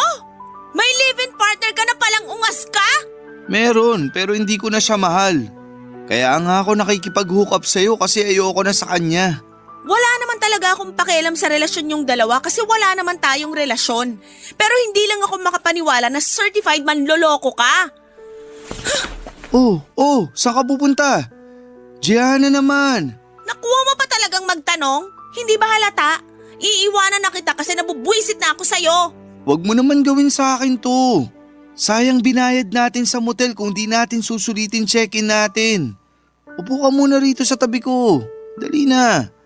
Kumalma ka lang kasi muna. Ay, kung nalaman ko lang ng maaga na may karelasyon ka, sana di na ako pumayag sumama sa'yo dito sa motel. Kung pinaalam ko sa'yo, baka hindi ka na pumayag. Katwiran nyo talaga mga manluloko, bulok. Ikaw na may sabi. Wala ka namang pakialam sa relasyon namin, di ba? Kaya bakit ganyan ka kaapektado? Kasi niloko rin ako at pinagpalit sa ibang babae ng ex ko. Kaya naaawa lang ako dyan sa kinakasama mo. Kung hindi mo na pala mahal, bakit hindi ka na lang makipaghiwalay? Mahirap kasi may anak kami. Saka nakiusap siya sa akin na gusto niyang magkaroon ng buong pamilya yung anak namin. Kaya wag ko raw siyang hiwalayan. Pero anong gagawin ko kung di na nga ako masaya kasama niya? Kaya ka ng babae. Alam ba niya pinagagagawa mo sa kanya? Feeling ko alam niya, pero hindi na lang siya nagsasabi. Doon pa rin naman ako sa inuupahan namin umuwi kaya wag na siya masyadong demanding. Curious lang ako ha. Total na pag-uusapan na rin natin. Curious saan? Sa inyong mga lalaki.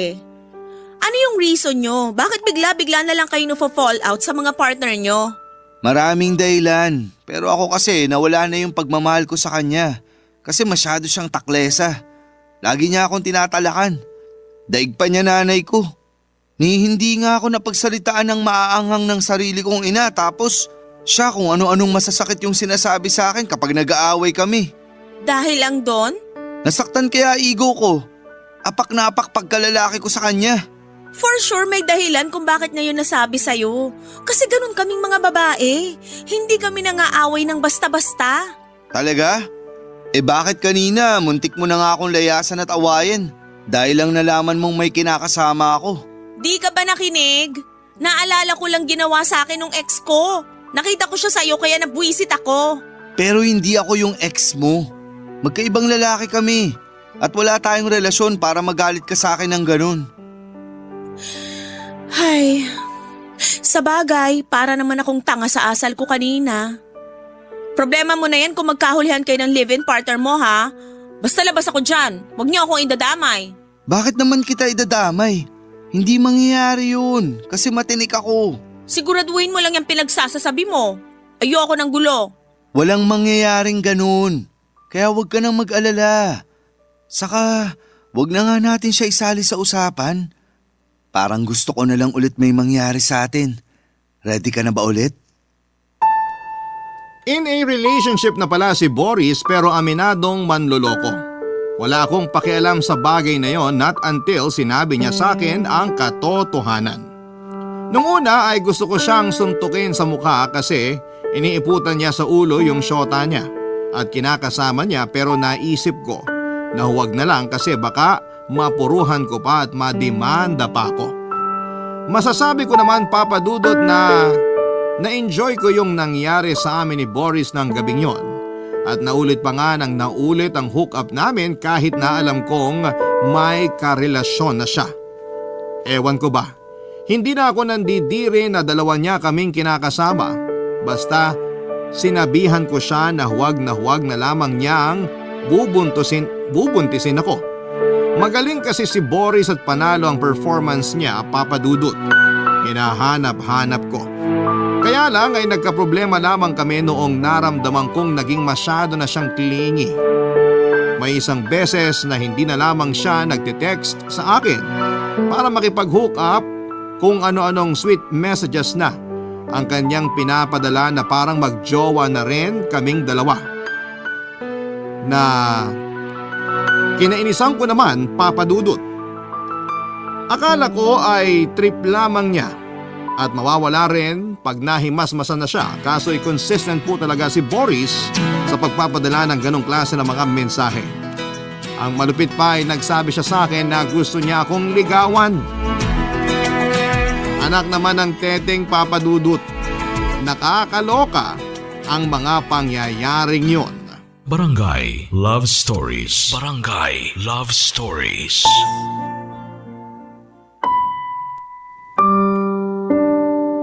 Papa Dudut, syempre sinabi kong ayoko kasi may karelasyon siya at wala pa akong ganang makipag-boyfriend dahil kagagaling ko lamang sa breakup. Pero parang tanga si Boris. Mapilit siya at sinabi niya sa aking handa siyang hiwalayan ang kinakasama niya para lamang sa amin at yun na nga po ang ginawa niya. Iniwan niya ang live-in partner niya at isang anak para sa akin, Papa Dudut. Siyempre nawindang po ako kasi ang bilis ng galawan niya. Hindi pa nga nagtatagal simula nang magkakilala kami tapos gusto na niyang maging exclusive. Napatanong ako sa sarili ko kung ganon ba talaga ang mga lalaki. Galawang ninja sa mga pambababae nila. Pero aaminin kong may isang bahagi sa marupok kong puso na masaya kasi noong ko lang naranasang piliin. Hindi ba iniwan ako at pinagpalit? Tapos iniwan ni Boris ang pamilya niya kasi ako ang pinili niya.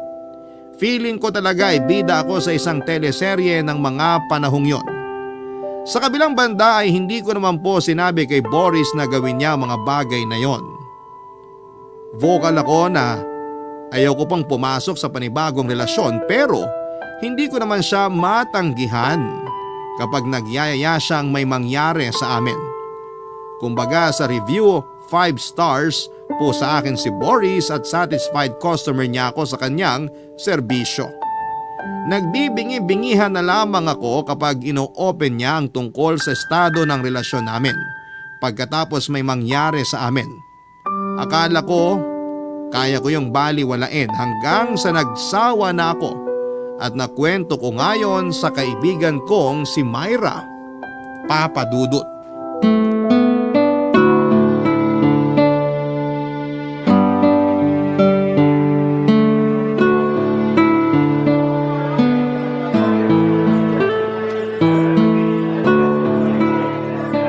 Seryoso ka ba talaga dyan?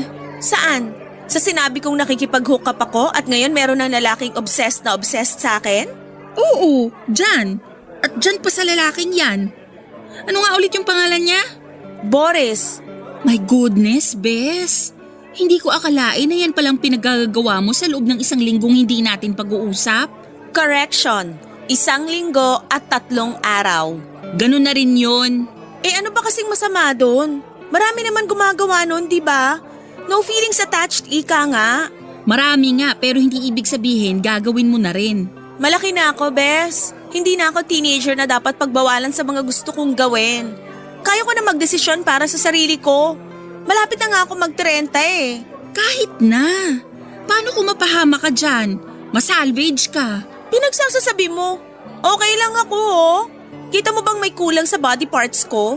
Wala naman, di ba? Paano kung makakuha ka ng sakit? Sige nga. Ayos lang ako. Kaya ko sarili ko.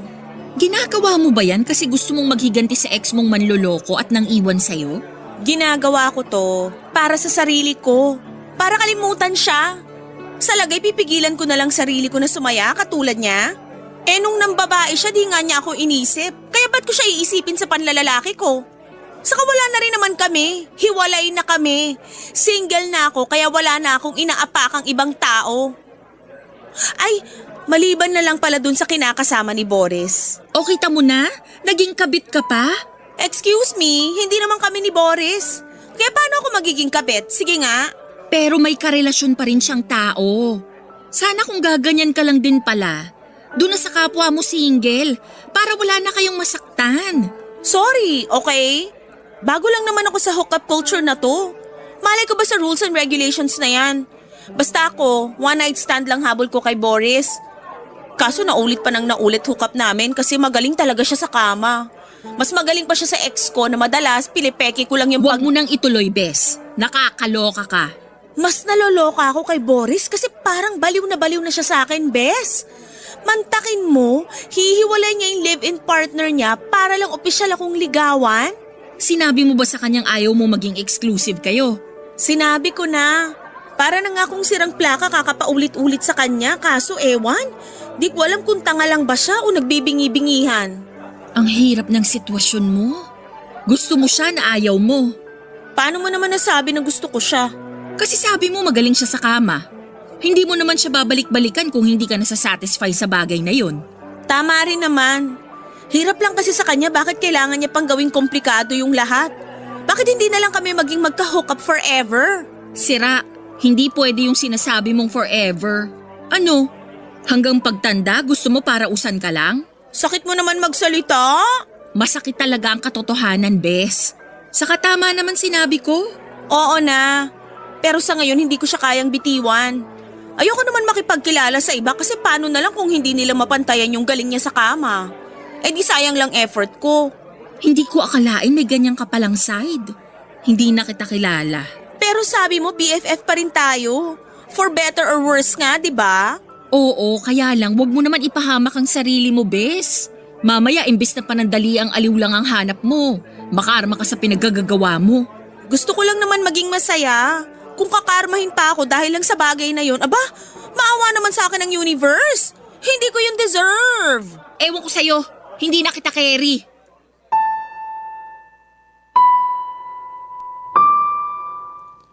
Sa huli ay nag-decide po ako na hindi kitain si Boris kasi nasusura na ako sa kanya. At sa pagiging clingy niya samantalang hindi naman kami magkarelasyon. Siguro'y ganon talaga, hindi ko na gusto yung may nagdidikta sa akin tungkol sa mga bagay na dapat at hindi ko dapat ginagawa. Ganon kasi ang eksaktong experience ko sa ex-boyfriend ko at live-in partner ko, Papa Dudut. Kumbaga dinumero ang mga galaw ko sa kanya, ultimo pagsusuot ko ng mga damit na hindi naman masyadong sexy ay nakikialam siya. Siyempre, inintindi ko yon dahil mahal ko at akala ko ay pinoprotektahan lamang niya ako. Pero kunwari lang pala ang lahat dahil niloloko na niya ako at ginagawa niya lamang yon para manipulahin ako. Kaya nagkaroon na rin talaga ako ng trust issues. Kaya naman po si Boris, kahit na may itsura, matangkad, mabango at magaling sa kama, Pero pagdating sa pinansyal na aspeto ay masasabi kong katulad ko lamang siya na hamak na isang empleyado. Nagtatrabaho sa isang construction firm sa Mandaluyong si Boris. Above minimum ang kita niya pero maliit pa rin kasi nakwento niya sa akin na perang madalas nilang pinagtatalunan ng dati niyang kapartner. Breadwinner din kasi si Boris at nag-aabot pa rin sa nanay niya kasi wala naman itong pinagkakakitaan at maliliit pa ang mga kapatid niya. Yung iba nag-aaral pa nga tapos siya yung panganay. Wala na silang tatay, maagang sumakabilang bahay. Kaya nga naiintindihan ko yung ex niya kung bakit wagas makapag-demand sa kanya. Lalo na kasi na mukhang kontento na si Boris sa kita niya tuwing kinsenas at katapusan. Tapos red flag pa siya kasi kulang na nga yung perang nakalaan para sa pamilya niya. Nakuha niya pang mambabae. Kapal ng mukha, grabe. Kaya naman iniwasan ko na siya papadudot at tiniis kong hindi makipagkita sa kanya para maramdaman niyang ayoko na. Pero may isang beses na hinahanap ko talaga yung katawan niya at kung paano niya ako paligayahin. Pansamantala lang na natigil ang hookup namin noong meron akong nakilalang bagong lalaki. Si Clark Papadudot.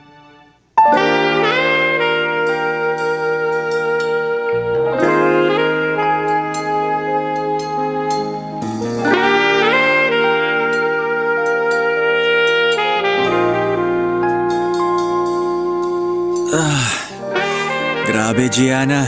Galing mo. Suko ako sa'yo. Magaling talaga ako. Sinabi ko naman, di ba? O kita mo ngayon, sumuko ka. Sorry, di ako naniwala agad kasi akala ko puro ka lang salita. Yan tayo eh. Pero alam mo, baka hanap-hanapin ko na to. Alin? Yung performance ko? Oo. Tsaka ikaw mismo. Talaga? Sige, bakit nga? Kasi maalaga ka, malambing at palangiti. Bakit? Hindi ka ba inaalagaan ng mga babaeng nakaka-hook up mo? Hindi ba sila kasing sweet ko at hindi rin sila palangiti? Oo, ibang-iba ka sa kanila kaya nanibago ko. Yung totoo, hindi naman talaga ako naghahanap ng hook up lang. Gusto ko rin makakilala ng tao na magiging kaibigan ko. Bakit? Wala ka bang mga kaibigan? Meron pero hindi ko naman sila laging nakakausap at nakakasama. Bakit kasi hindi ka nalang mag-girlfriend? Wala pa akong babaeng nakikilala na mamahalin ko kaya single pa rin ako hanggang ngayon. Sa bagay, mas mabuti na rin enjoyin mo pagiging single mo kasi kapag nagka-jowa ka na, hindi mo na magagawa yung ganito. Ikaw ba? Talagang hook up lang habol mo sa isang lalaki? Oo. Feeling ko kasi hindi pa ako ready pumasok sa relasyon. Hindi pa ako handang masaktan kasi kagagaling ko lang dun, no? Maawa naman ang kalawakan sa puso ko. Di pa nga naghihilom tapos may darating na naman para wasakin to. Kung ano man ginawa sa iyo ng ex mo, isa lang masasabi ko. Sira ulo siya. Tumpak! Para sa akin, hindi kanya deserve. Lalo na kung wala ka naman ginawang masama sa kanya. Pero ikaw pa tong ginawa niya ng masama. Hindi ko alam kung ba't may mga lalaking ganyan. Nasa kanila na yung perfect na babae, nakuha pang mambabae. Wow! Ngayon lang ako nakarinig ng ganyan mula sa isang lalaki, ah. Gusto ko kasi pag nagka-girlfriend ako, siya lang yung mamahalin ko. Sa kanya lang ako titingin. Hindi ako maghahanap ng ibang babae. Talaga lang, ah? Kaya mo yun? Kasi parang wala na akong kilalang lalaki na hindi nagtataksil sa mga jowa o kinakasama nila. Bakit? Ganon din ba papa mo? Ha? Ewan ko, siguro. Kasi may ilang beses din sila nag-away ng mama ko tungkol sa pagiging babaero ni papa. Pero di naman sila umabot sa puntong naghiwalay sila kasi mas nanaig daw yung pagmamahala nila. Parang ewan. Hindi na ako naniniwala sa love na yan simula nung lokohin at pagmukain akong tanga ng ex ko. Totoo na walang forever. Paano kung sabihin ko na kapag ako naging boyfriend mo, hinding-hindi mo mararanasang masaktan, kagaya nung ginawa sa'yo nung mokong mong ex? Pinagsasasabi mo, may plano ka bang ligawan ako? Paano kung sabihin kong oo? Hindi ko alam isasagot ko, Clark. Okay lang. Di mo naman kailangang sumagot ngayon eh. Bakit kasi naisip mo yan? Bakit naman hindi? Single ka, single ako. Unless may ibang nagkakagusto sa'yo. Wala no, single ako. Eh di mabuti. Wag na nga muna nating pag-usapan yung tungkol sa bagay na yan kasi kakikilala pa lang natin.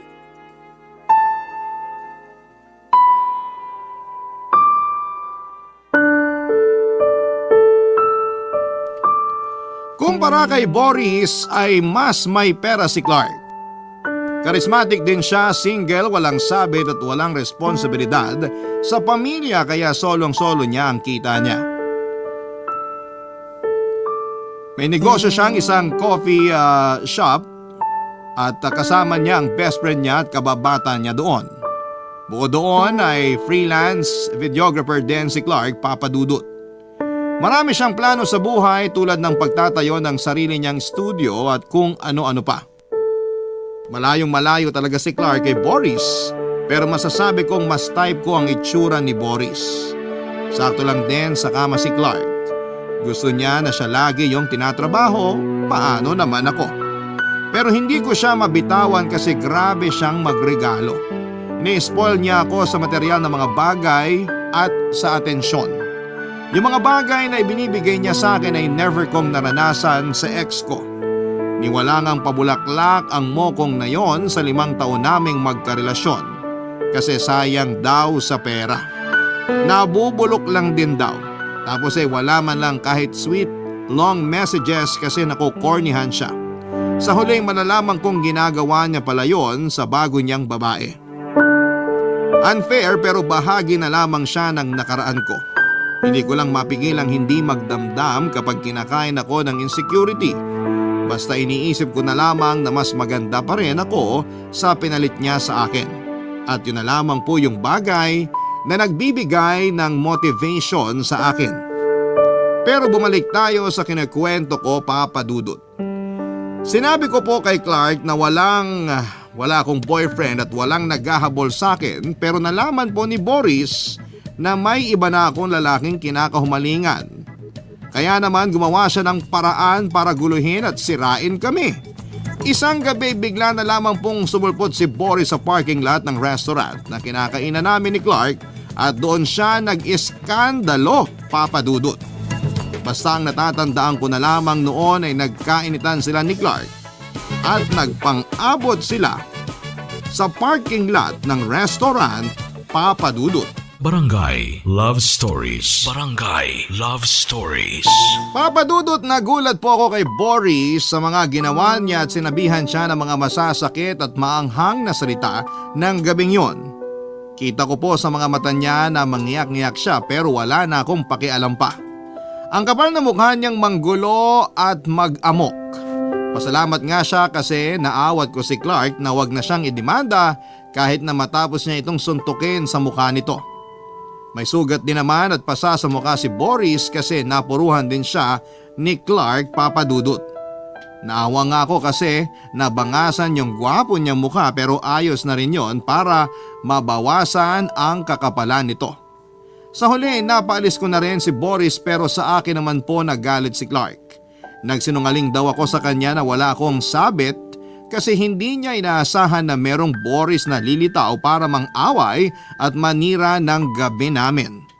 Wrong timing lang kasi noong mga panahon na yon ay nagsisimula na akong ligawan ni Clark, Papadudut. At kahit na hindi siya kamukha ni Jack Roberto ay plano ko na siyang sagutin dahil alam kong magiging mabuti ang trato niya sa akin. Kaso lahat ng yon ay sinira lamang ni Boris. Sa huli nilayasan ako ni Clark, Papadudut at hindi niya ako pinakinggan kahit na anong pagmamakaawa ko na huwag niya akong iwanan. Marami siyang sinabing masama at masakit sa akin ang gabing yon. Ilan doon ay malandi raw ako, makate, haliparot at manggagamit. Laspag na at kung kani-kaninong lalaki sumasama. Siyempre nanikip ang dibdib ko sa mga sinabi niya. Napakakapal na mukha niyang insultuhin ako na akala mo ay santo siyang perpekto at walang ginawang pagkakamali sa tanang buhay niya. Hindi ko na po alam ang mararamdaman ng mga panahon na yon kasi nagkahalo-halo na.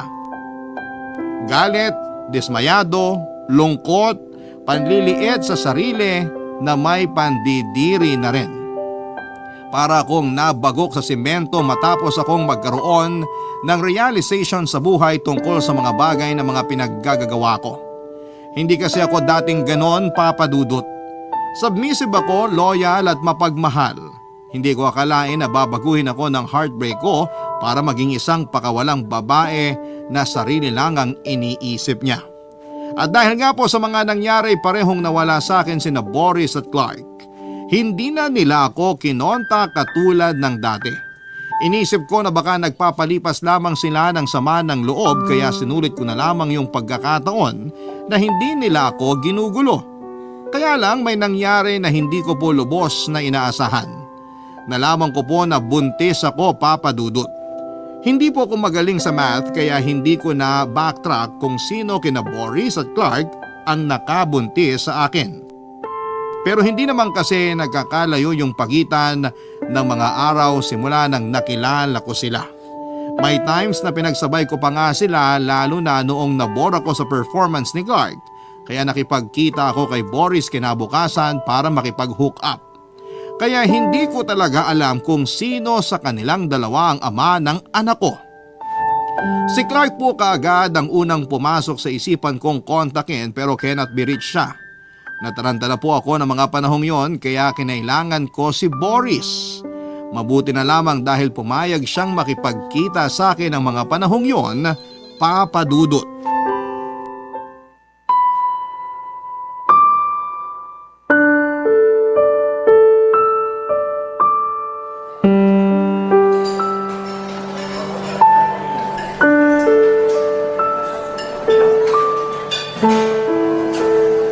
Ano ba yung sasabihin mo, Gianna?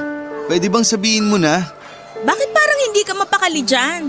Baka kasi magtaka yung kinakasama ko pag natagalan ako. Paalam ko lang may kikitain kaibigan sa kanto.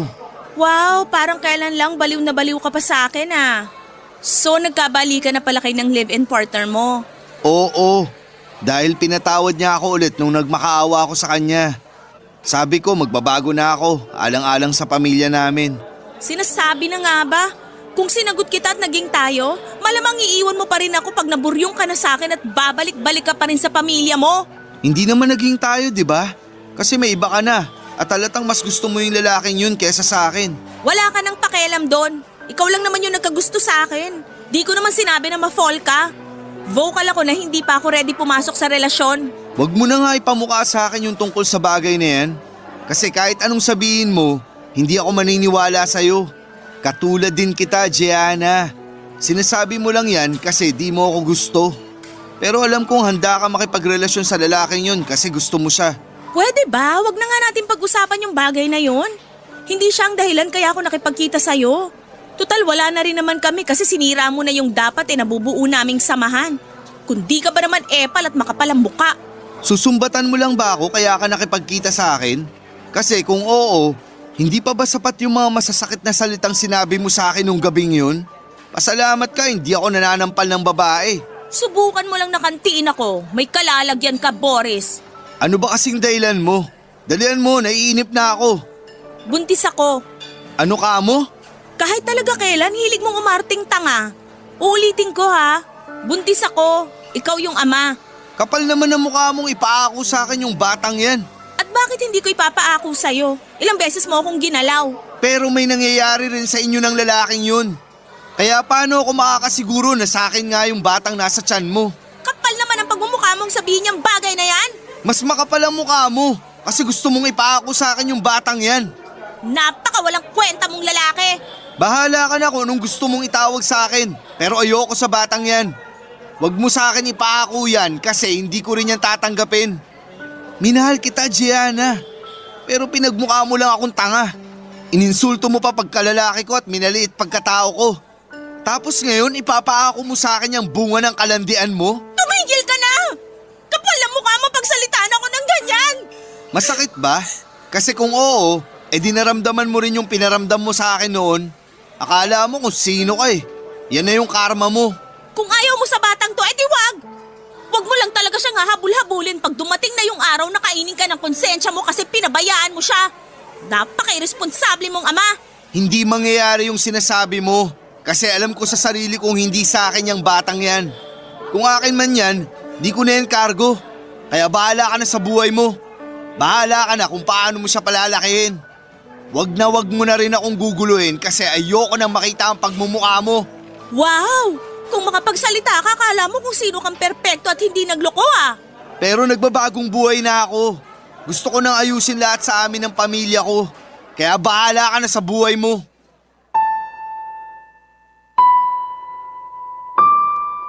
Hindi po ako makapaniwala na ganun lamang akong binitawan ni Boris matapos niyang magkandara pa sa akin at habol-habulin ako noon. Ang kapal pa ng mukha niyang sabihin na gusto na niyang ayusin ang buhay niya kasama ang dati niyang karelasyon nung nagkabalikan na sila. Kaya hindi na niya ako kayang pangatawanan kahit na anak pa niya ang dinadala ko, Papa Dudut. Muli po akong nakaramdam ng insulto at panliliit sa sarili.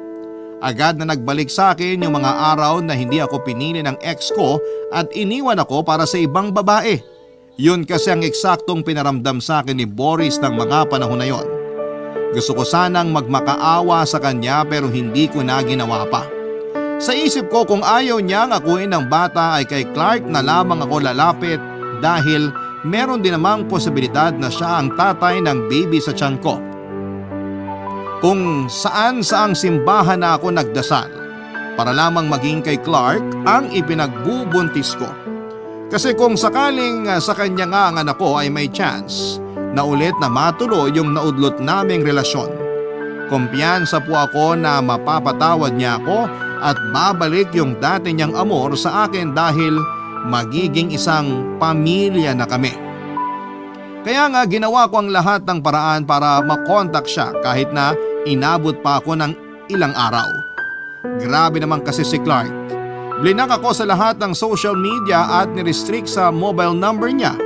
Parang wala kaming pinagsamahan. Pero sa huli nakausap ko pa rin siya, Papa Dudut.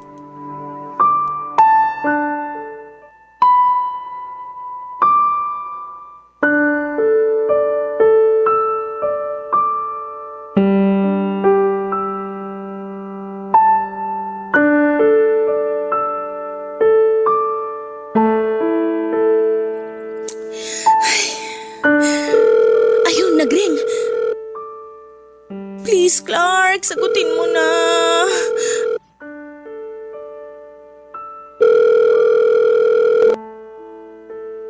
Hello? Sino ba to? Clark? Clark ako to, si Gianna. Lintik naman, Gianna. Kailan mo ba ako planong lubayan?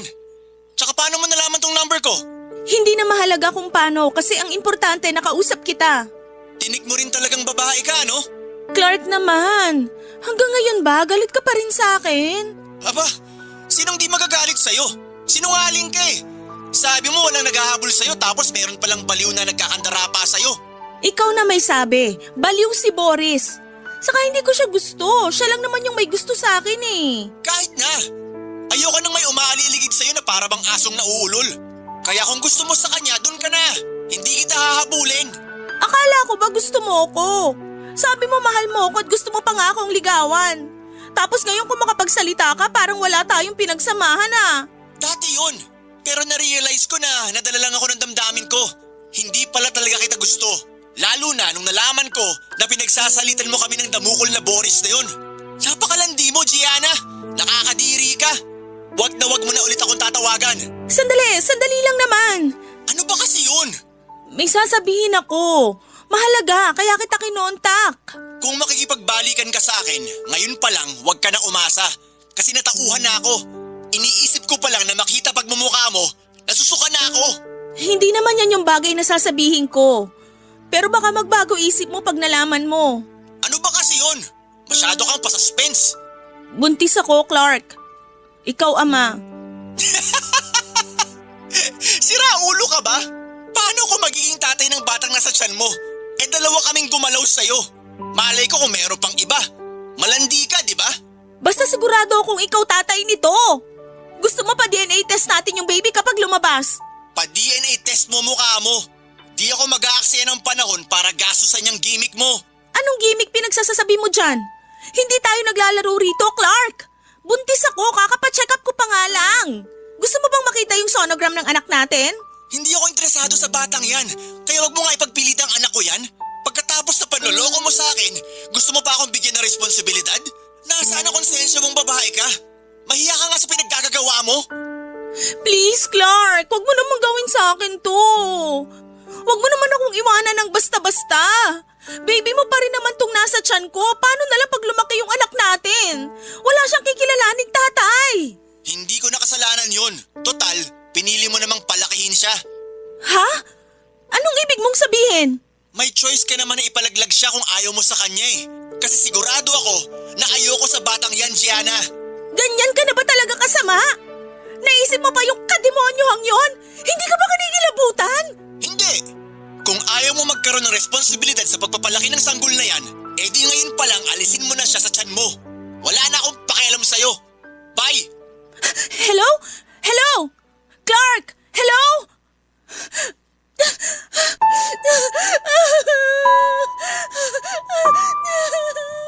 Hindi ko na po na-contact pa si Clark ng mga sumunod kong attempt na tawagan siya Papa Dudut.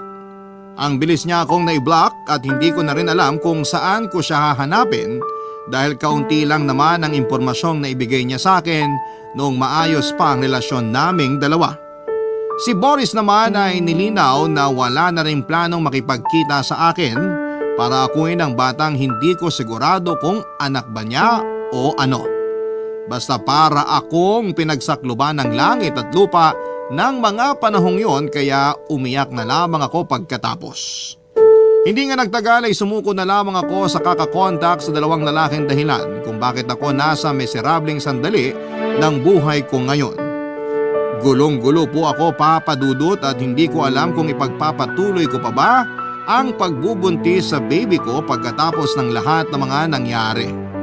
Ewan ko kung handa na akong maging isang ina. Paano na lamang kung paglaki niya ay hanapin niya ang kanyang ama. Hindi ko pa alam kung paano yon ipapaliwanag sa kanya, kaya sana'y mapayuhan ako ng mga kabarangay natin. Alam ko po na maraming magagalit sa akin dahil sa kagagahan ko. Pero wala na po akong magagawa dahil nagbunga na ng bata ang kapusukan ko. Hindi ko pa po sinasabi sa parents ko ang pagbubuntis ko kasi naguguluhan pa ako kung itutuloy ko ba ito o susundin ko na lamang ang sinabi sa akin ni Clark. Pero natatakot po ako kasi alam kong dugot laman ko pa rin ang batang dinadala ko. Maraming salamat sa inyo, Papa Dudut, sakaling mapili po ninyong basahin ang istorya ng buhay ko. God bless sa programa ninyong Barangay Love Stories and more power sa inyong istasyon. Ang inyong forever kapuso at ka-barangay, Gianna. Nagustuhan ng iyong napakinggan? Ituloy yan via live stream sa www.gmanetwork.com/radio. Barangay LS 97.1